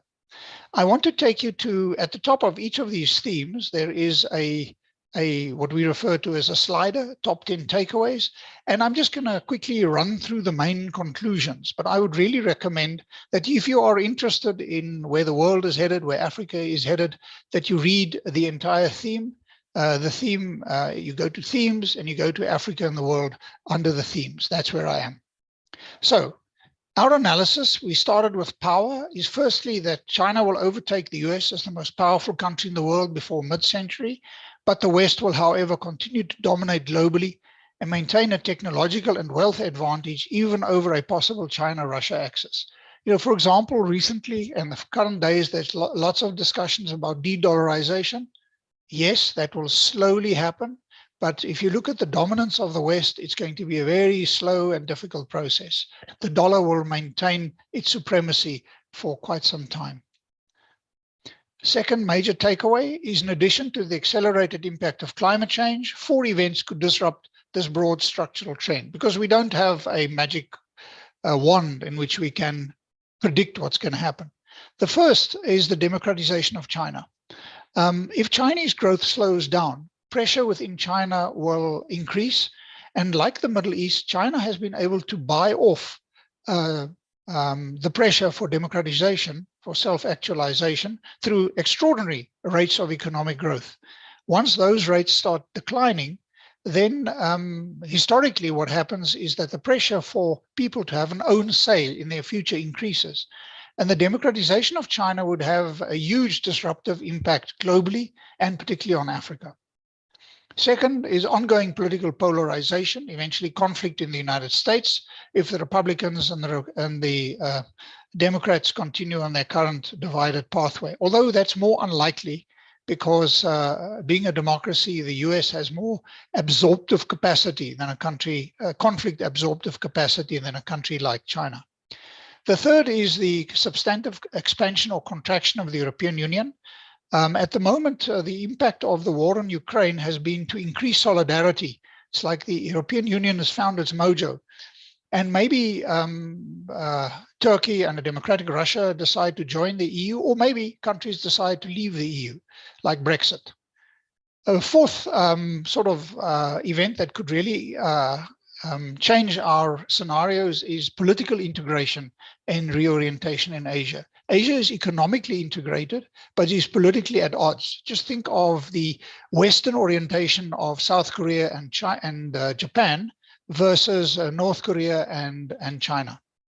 Right. Third, future these are caveats. Future relations between the United States and the EU and India's foreign policy orientations will really determine where the future balance of power will lie and the nature of that order. However, across all our scenarios, we believe that the future is very likely of more regionalism.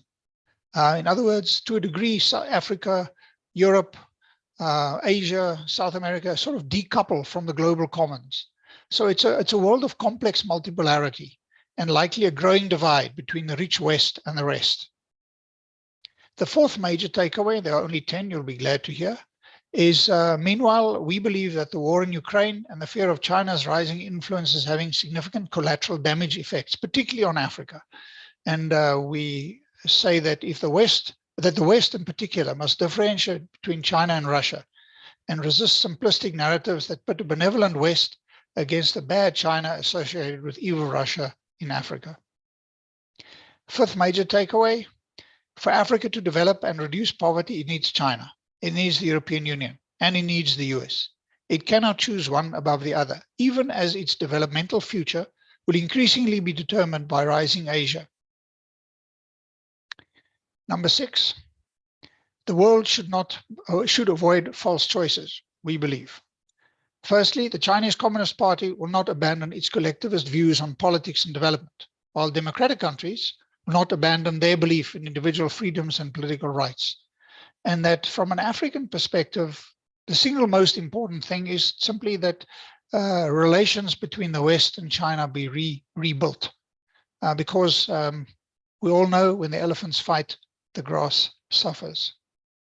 Number 7, Africa's foreign policy and development efforts should unequivocally advance geopolitical stability. Avoid being instrumentalized, whether that is on Taiwan or on Ukraine. Pursue sustainable growth and the next generation rules-based global system.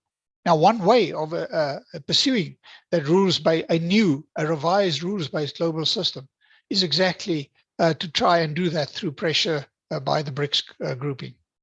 Of course, not all African countries are committed to national development, and some countries are currently unable to participate. So, Eswatini, Equatorial Guinea are countries that, there is very little commitment to national development, and countries on the Horn of Africa and in the Sahel are really unable to participate, I think, at the moment. So Africa should consider a two-speed approach where some countries commit earlier to higher governance standards than others.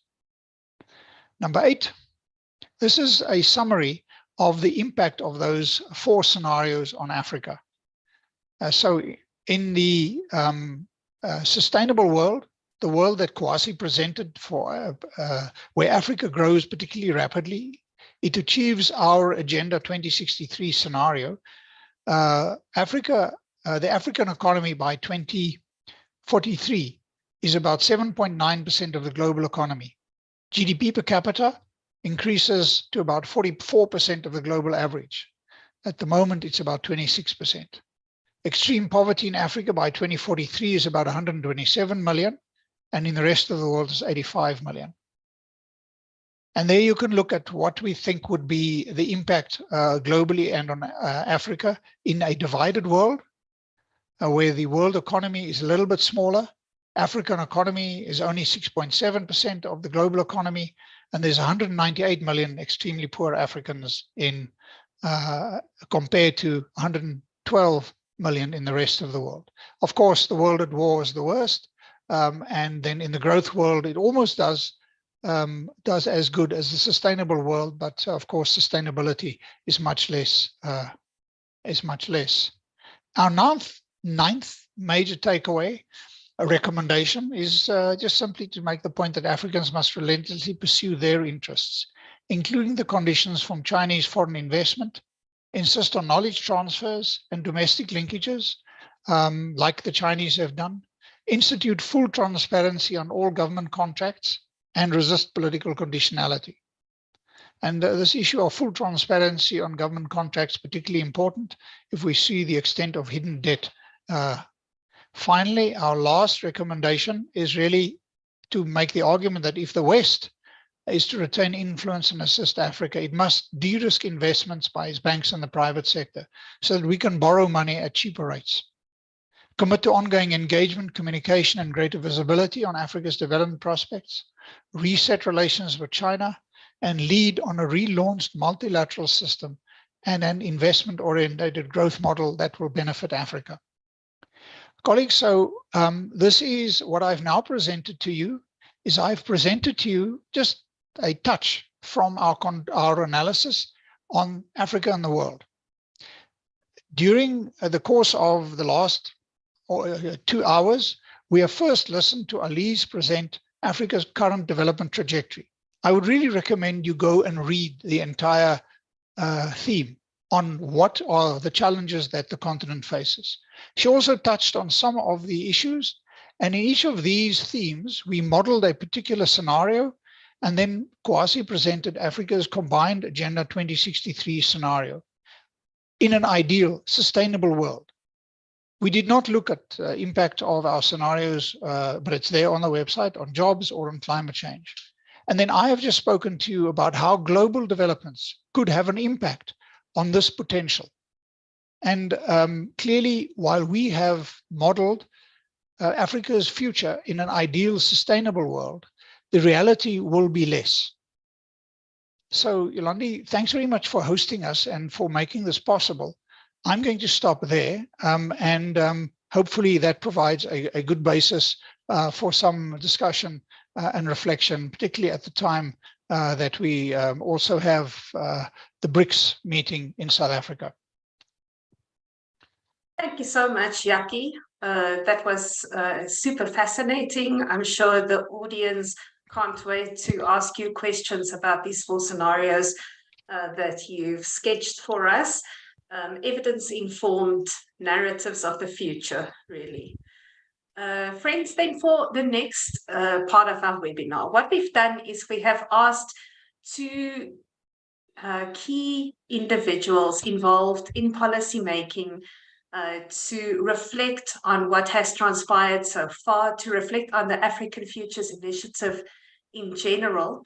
And I will now turn to the first of them to introduce to you Mr. Lawrence Matemba, who is the acting head, the Deputy Director General of the Policy and Research Services branch in the Presidency of South Africa, where his main function is to provide technical, content, and strategic support to the President, the Deputy President, Ministers and Deputy Ministers in the Presidency, and to the Executive in the execution of their constitutional responsibilities. The threefold mandate of Mr. Matemba in his role as Head of Policy and Research Services includes providing the President, the Deputy President, Ministers and Deputy Ministers in the Presidency and the Executive with 3 things. First of all, the best evidence-based advice to enable them to make quality decisions. Secondly, with support in the coordination and integration of policy development, formulation and implementation. And finally, with support in driving cross-cutting policy priorities. Lawrence is currently enrolled in a PhD in Leadership program at the Albert Luthuli Leadership Institute at the University of Pretoria. So him and I know each other from there. In this program, his interest is on leadership in development, that is the capabilities that are required to be able to implement complex agendas such as the SDGs, medium-term strategic frameworks, MTSF, the Economic Reconstruction and Recovery Plan, the ERRP, and many others. Lawrence holds a Master's of Commerce degree in Business Administration from the Graduate School of Business at the University of Cape Town, pardon me, and serves on the Leadership Council of SDSN South Africa. Lawrence, we are delighted that you could join us today. You have a very busy schedule and therefore we are very grateful. Thank you very much. The floor is yours. Oh, thank you. Thank you so much, Yolande. Thank you to the SDSN. Thank you to ISS and everyone else involved in organizing this seminar, which has been fascinating so far. So starting from where Yaki left off on the various scenarios and where Africa finds itself or finds itself going forward, I think for me the issue is, well, 2 things first. So the gap, the widening gap between Africa and the rest of the world needs to be taken into account. And then secondly, Africa is obviously struggling to play that role on the globe. These two issues are quite important and the starting point for me, in the sense that given that and these are facts, I mean this is what is happening now, Africa itself will need to decide what it would like to do. Now we are coming from the era, and some of the legacies are still with us, where often it was prescribed to Africa what Africa needs to do to get out of the situation that it finds itself. You all recall from the days of the prescriptions of the IMF or World Bank, where at some point we were told, Africa was told, that you need to get the prices right, okay? And then from there, we tried to follow that. things did not go our way. And then the next move was say, well, get governance right. You guys need to get your governance in order. And then we played along with that with mixed results. And the next was the issue of, no, get your institutions right. And then later on, get the culture right. I mean, there's truth in all of these, but the fact of the matter is that I could say they were externally imposed on Africa, and so they were implemented with various mixed results, I would say. So the point is, it's high time that Africa itself, African governments, need to sit down and be serious about, given the scenarios that Yak has painted, which could or could not or may not materialize. Africa needs to be serious and say, what do we want to do? Where do we want to go from here? For me, a number of points. The first one is to say Africa needs to invest heavily in its capacity and the capabilities to engage on the global level. This is quite important because often in these multilateral negotiations and engagements, Africa finds itself struggling to put its voice on the table because it's negotiating not as equal partners, whether with the EU or whichever bloc. So in my current job, I get people knocking on my door to negotiate with us or engage with us on a number of things. But my first question is are we at that level to engage with them? Because if you go in there, when you don't have capacity or capability, chances are you will be swallowed, and then you find yourself making deals or conceding to things that we are not prepared for. So it is important to invest in this capability and capacity amongst ourselves if we are to engage at that level. Linked to the issue of governance. So we know our leaders make decisions, that's all the time, that's their preoccupation. But on what basis are these decisions being made? So the use of data and technology increasingly in the world that we find ourselves in, particularly for Africa, is very, very important. I mean, it will not be far-fetched if I say that the likes of Google and them would know more about us than we know ourselves. With the modern gadgets, they would know your movements, where you're going, where you went to, where you were at a particular time. This is data that they use for their business purposes. I think it's also high time that for our own development as Africa, we venture into that so that our decisions are evidence-based, and obviously the technology. Then there's the issue of competitive advantage that Africa has, in my view. So, in the morning hours when you drive to the airport or Ara Tambo International Airport in Johannesburg, you will often see two large A380s, British Airways, parked at the airport. You'd also likely going to see two large A380s, Air France, parked there.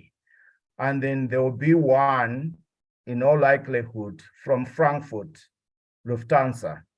If you'd fly down to Cape Town, you'll find British Airways and Lufthansa there. And then in the course of the day, you see Emirates, Qatar Airways, and all of that. So they are coming to us with large numbers of their population and citizens for something. I wonder if we know what they're coming here for. It's like someone visiting your household frequently, and you don't bother to ask or to investigate why the frequent visits. There's something that they see. That's why otherwise they wouldn't be coming in those large numbers.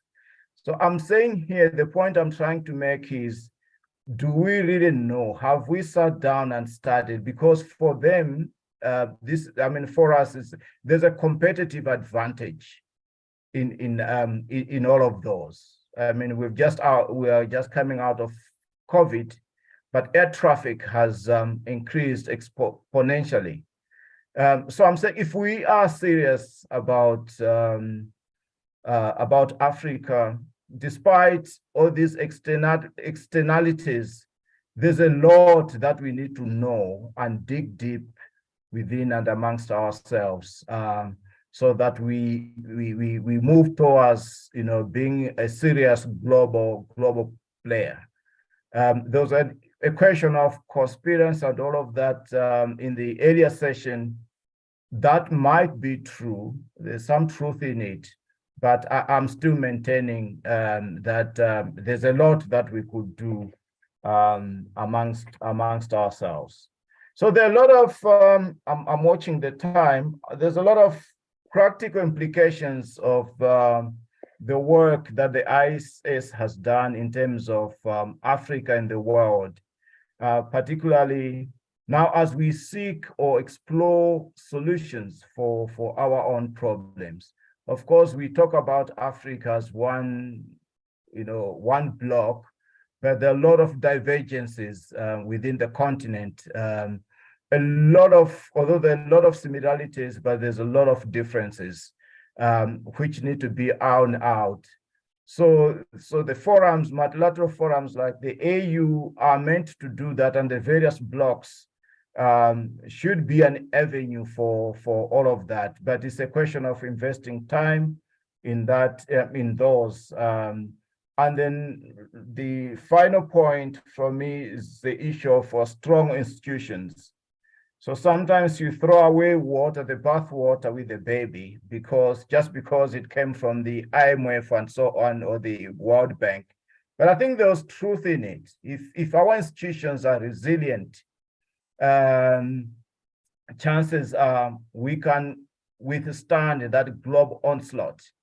And that can only happen if we have those kinds of institutions in place. So there's a case to be made here that we need to put in energy, lots and lots of energy, in building these strong institutions, whether it's at the family level, whether it's at the country level, or even regions. But it is worth, if we are to be taken seriously, if we are to play that serious role on the globe, as we are expected to. So, Yolande, let me leave it there for now, and then back to you. Thank you for your attention. Thank you so much, Mr. Lawrence Matemba. I will be sure to thank my husband following this webinar, because when we drive, I'm usually somewhere with my head in the clouds. But when we drive past OR Tambo, he always points out with great excitement all of the aircraft standing there. And therefore, I knew what you were talking about with your reference to Africa's competitive advantage and the A380s standing there. So thank you very, very much for your time. I'm going to go straight to our next respondent, who is Ms. Lee Evans, and she is the chief of section for macroeconomic analysis, situated in the Macroeconomic and Governance Division of the United Nations Economic Commission for Africa, or in short, UNEPAD. This section conducts macroeconomic analysis and forecasting, leads work on debt management and revenue mobilization in Africa, through capacity building, technical support, and advisory services to member states. Prior to joining the UNECA, Ms. Evans worked for Statistics South Africa and various state-owned entities in South Africa, in economic research and strategy positions, heading up various research teams. She has more than 18 years of experience in economic research and analysis that she will be sharing with us today. And she holds an MCOM in Applied Development Economics, as well as a master's degree in Public and Development Management, both from the University of the Witwatersrand. Ms. Efforts, we are so lucky and fortunate to have you with us today. Thank you for joining us, and we look forward to your input. Oh, good afternoon, everyone, ladies and gentlemen. Let me not get the acronyms incorrectly. SDSN, ISS, AUDA-NEPAD, for inviting me to this topical and pertinent report on the analysis of Africa's alternative futures. And let me just first commend you on the presentations we had now, but also the report and the analysis. I have to say it really blew my mind. I've seen in the list of people there, one of my old colleagues, previous colleagues, Daniel Twana, he would say when he reads something like this, I was mesmerized. And I can also say the same. It was really interesting and really a great analysis. And as I was reflecting while I was reading through the document, I was wondering, given this four trajectories that you showed, where we are now, but also where we were before. And if I was thinking about it, before COVID, we were in a growth/divided world scenario. And I guess it was inevitable that we would be on the precipice of a divided world because this was always building up. But I think COVID and the Russo-Ukrainian war and all these other exogenous shocks that we've been experiencing has just pushed it a little bit forward, a little more. And as I said, we are on this precipice of a divided world, and lots of this is stemming from this dissatisfaction with the Western-based rule system. And that's why I said I really loved your scenarios, because I could actually see where ECA does, the UN ECA does its work and advocates for changes to these systems. And as Dr. Yaki said just now, Africa must pursue its interests, and also picking up from what Mr. Lawrence has said, we have to find what is good for us, what works for Africa, but not just dismiss everything else that everyone else is saying, but we need to find what works for us. So I thought on this issue specifically, this Western-based rule system, and I would like to pick up with it, and it's a little bit contentious, but I think that's super exciting. And I didn't even think that economics could get so exciting, or even economics change could be this exciting, right? So we are actually in Africa at a point where we can influence change.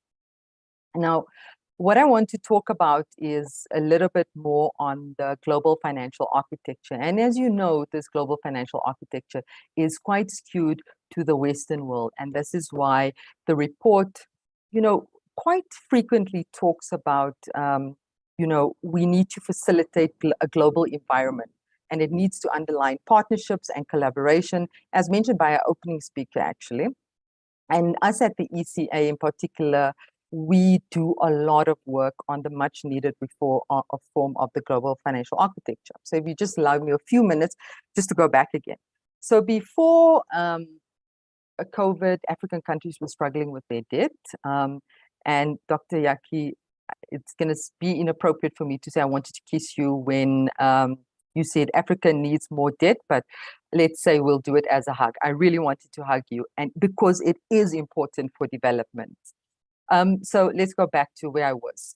Before COVID, Africa was struggling with debt, but we were able to some extent to fund most of our debts, notwithstanding some debt management issues that comes with the increased governance and the improved governance that you spoke about. And then COVID came and just wiped out our fiscal space, right?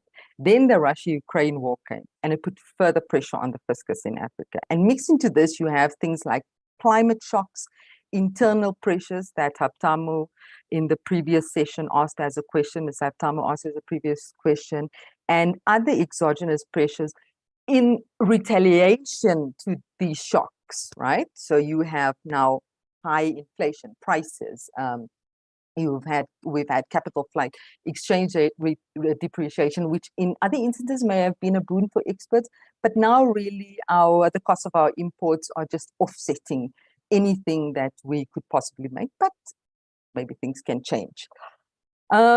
You know, a simple thing as just getting food into our countries, and Ms. Alize highlighted this in her section, talking about how susceptible we are to food insecurity in Africa. And all of these things happening has basically eroded more than 2 decades of progress on poverty. And to reverse it is enormous. But I guess we have to start somewhere. And you know, one thing I also just have to mention, I loved your scenarios on poverty, by the way. How the four trajectories showed different levels of poverty. And for me, that indicated the transient nature of poverty in Africa. It's very dynamic. So poor households move in and out of poverty due to these types of shocks and things that happen in the world. And they're basically not able to manage these shocks. And again, it's clearly demonstrated in all of your presentations. But then also what I liked is how Dr. Kusawi spoke about the policy and the recommendations and scenarios, things that we can bring to Africa, implement in Africa, our own ideas that we already have. Once these are implemented, how things could ease out, how things could get easier, better in Africa. And these things are important for us to reach our SDGs and the continent's broader blueprint on Agenda 2060. But let me come back to my story on the global financial architecture. So during these crisis periods, and especially during COVID, there was a lot of work done. And so I'm linking this to your Western-based rules, us needing to facilitate a new global partnership. So during COVID, there was a lot of work done by the international community. The one was, and I'm going to mention 3 things. The one was the debt service suspension initiative that ran from May 2020 until December 2021, and which meant all official bilateral credits were suspended for the poorest low and middle income countries. Thereafter, there was what we call the Common Framework for Debt Treatment Beyond the DSSI, agreement between the G20 and the Paris Club countries to coordinate and cooperate on debt treatments for low income countries that were eligible for the DSSI. And in addition, in August 2021, there was a general allocation of special drawing rights, which we all know about, global approximately 650 billion. That's what went out, right, to deal with some of the effects of COVID. So while these initiatives were great, it fell short, especially for Africa. So imagine you are a country, your debt has been suspended. All of a sudden, 1st of January 2022, you have to pay your debt, despite worsening global context. I mean, to some point, it provided some space, some fiscal space, but after that, you need to resume your payments. So we are back again into where we were, with even more debt accumulated now. So the common framework was meant to sort of deal with that, but as we've seen, it's proven more difficult to translate that agreement of the general principles into operational outcome. And what I like about the example of the common framework is that it reflects what Dr. Yaki, you spoke about in your Global Political Power Index.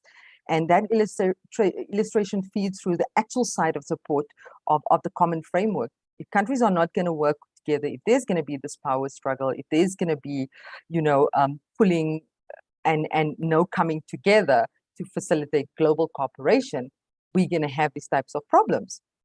So in this absence of a universally agreed framework on how to help countries with debt, these smaller countries, I call them smaller countries because African countries in general are smaller than most of these developed countries, are painstakingly negotiating each aspect of their debt on a case-by-case basis. Now, imagine doing that. It is painful because your groups that are sitting in the common framework can't get along, basically. And this goes against a UN resolution adopted in 2015. It was actually brought by South Africa and China, and it was passed, right, in 2015, that outlined nine core principles with respect to debt restructuring. Let me close my window. It's starting to rain, and it's a big thunderstorm outside. Yeah, that's at us at this time of the year. So these 9 principles should be respected when restructuring sovereign debt. We're not seeing it. Sovereignty, good faith, transparency, impartiality, equitable treatment, sovereign immunity, legitimacy, sustainability, and majority restructuring. But I've not seen anyone mention these this UN resolution anywhere. I've spoken about it a few places, but no one else picks on it. So I'm wondering what has happened to it. And this, you know, in 2015, it was that debt revolution that was brought. We need to get out of debt as Africa and as the global South. But I wonder if that revolution is sort of waning. But that's my thoughts alone. That's not the ECA's thoughts. I just put it up there. I also spoke about the 650 billion SDR allocation. And of that, Africa only received 5%, 33 billion. 33 billion. Let's put that in comparison to what the US received. Africa gets 33 billion, the US 113 billion. That's 17% of the overall allocation, 3.4 times more than the whole of Africa. Crazy, right? And the use of the SDRs alone, which is used to inject liquidity into economies. And mostly they were used to support the fiscal positions, to change over into hard currencies and to change over into hard currency. That was used in developing nations. It's hailing, so I apologize if you can hear that. And it was actually used in developing economies and in Africa, but not in developed nations. Those SDRs are lying there, and this is basically based on a quota system, which is, sad to say, not supporting your developing nations really. But I also want to talk about some, so these are some of the issues that the ECA advocates for, and this is why I'm saying that now is the time. People are listening to Africa.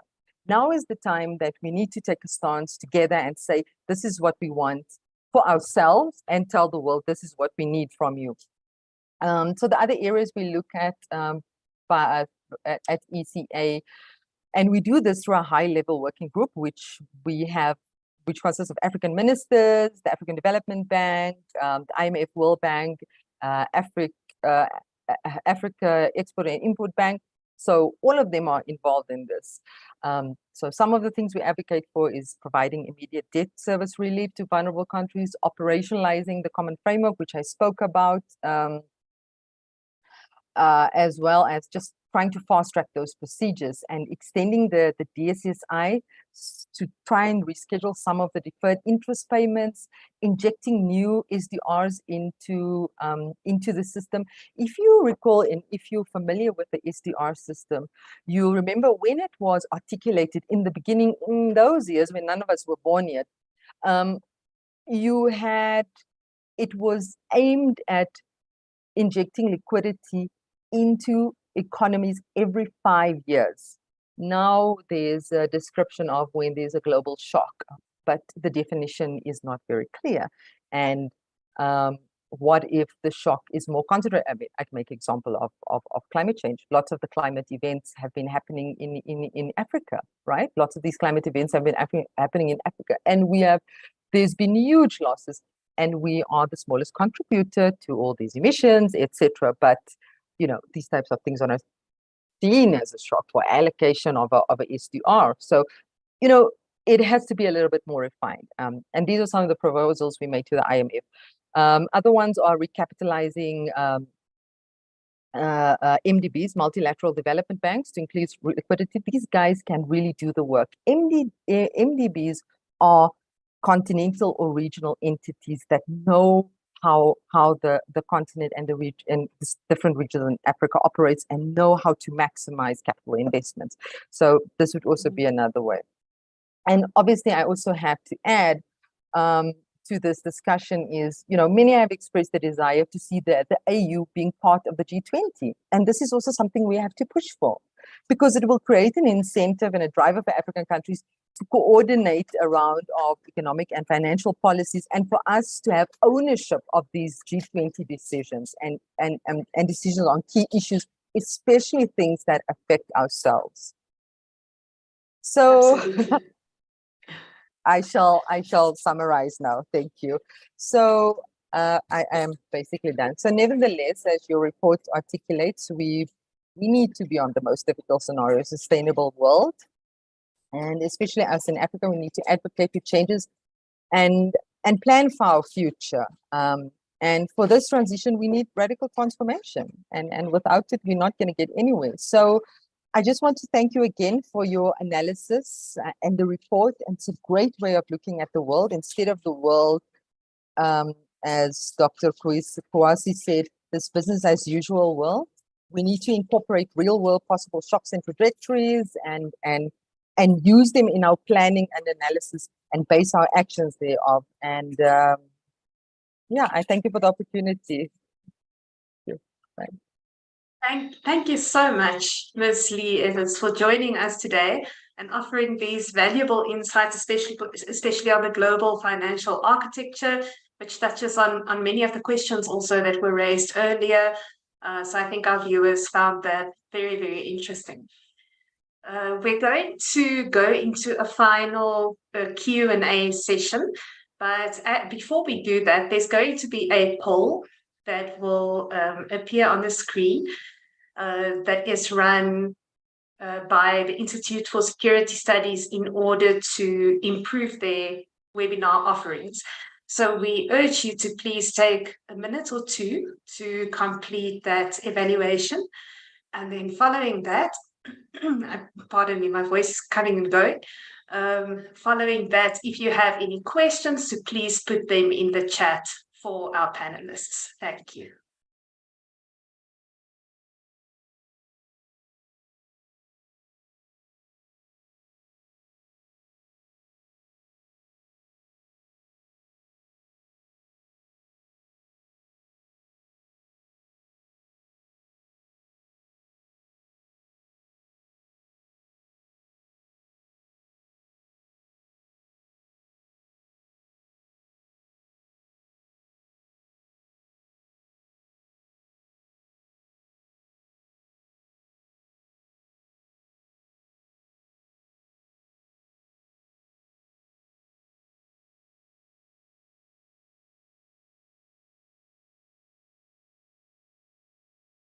While some of you are still completing that evaluation, again, a request to enter any questions you may have into the chat. And then, if I may be so bold, speaking of partnerships, as has been mentioned more than once, I find myself wondering, coming from the higher education space, what kind of literacy is most needed on the continent at the moment?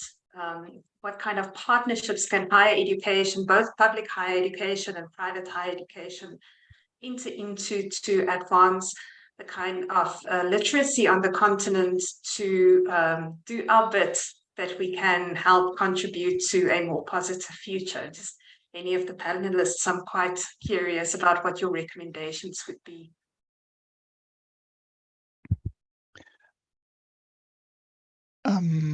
Yolande, I can make a remark or two about that. I also have a side motivation why I want to take the floor, because particularly after Lee's intervention, I want to show something which is actually just published this today in this blog that I referred to about Africa needs more debt. And I just want to show this because yeah, there's been a bit of discussion about the extent about illicit financial outflows. So I did this for the blog, and actually I'd be very interested in her views. I don't know if you can see this, but it says how Africa funded others in 2022. This is inflows. So Africa got 95 billion inflows, about 58 billion aid, about 45 billion foreign direct investment. But then this is the estimation of illicit outflows, 84 billion, payments on debt, 72 billion. So the net outflow was 43 billion. So if this is correct, I mean, this is an indication of the extent to which Africa is a net exporter of capital at a time when it requires ever more capital. And this is never mind, yeah. Anyway, so I just wondered, Lee, what her view was on that. And then to Yolande, to the question that you raised, which was related to what we refer to as futures literacy, which is really looking at where trends are going and then using that to inform your policy making. I think it's very important. You know, the country that does the best globally, Finland, is also the country that, amongst others, has a parliamentary committee, a minister on the futures, and all kinds of stuff. And they really work on bringing their futures work into every aspect of government planning. And I think that looking at the future, looking at the world, not our differences and our problems, but where we want to go, we find it incredibly powerful to overcome the differences and the challenges that we have.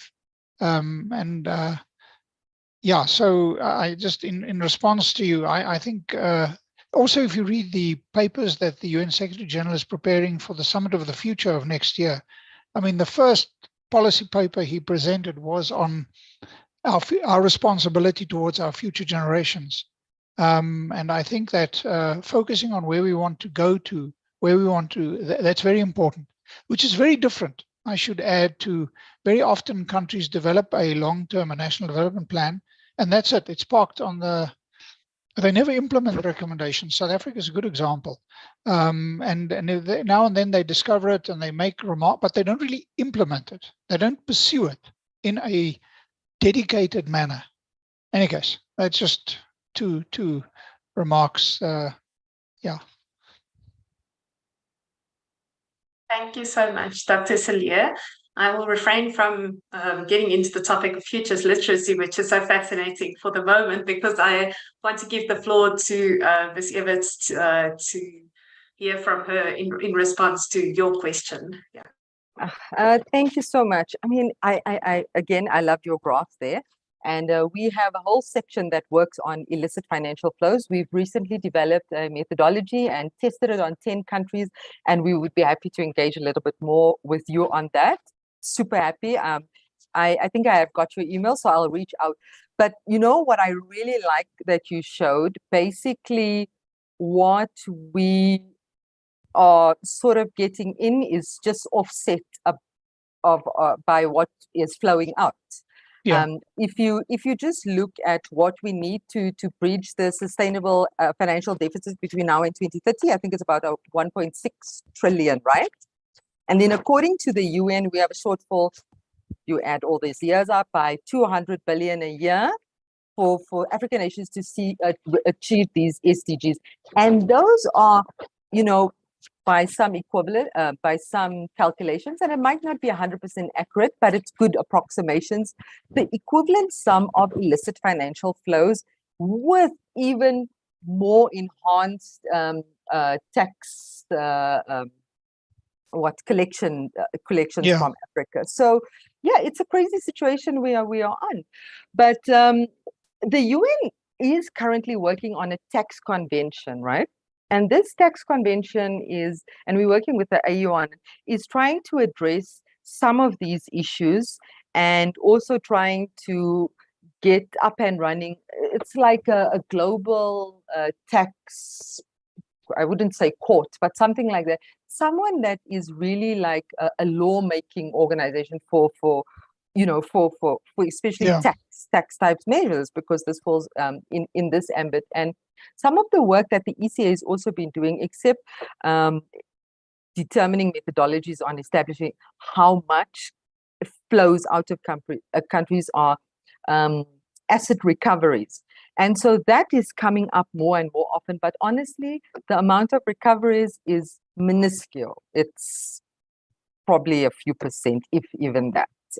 So there's still a lot of work to be done on that, but let's meet up. I would really like to discuss this. I'm coming to visit you when I'm next in Addis, that's absolutely sure. Please do. Just to add something small, I mean, we all know that we are going through, we were grey listed, FATF recently, and I think that was a wake-up call for us, South African government. And the beauty of it is that that wake-up call made us move fast in an attempt to address those areas that were flagged. I think we have made some progress, and we have a deadline that I think is it by next year we need to attempt to get out of that grey listing. So it's something that is very much keeping us aware on a daily basis, not government, various arms and parts of government together in order for us to address that. Yeah, maybe just one more issue on that. Maybe we haven't really shared it in society broadly because it's an issue that affects everyone. I think the private sector, because it does impact on them, have taken it quite seriously, but I think it's a society-wide issue. So something a little bit more could be done in that area.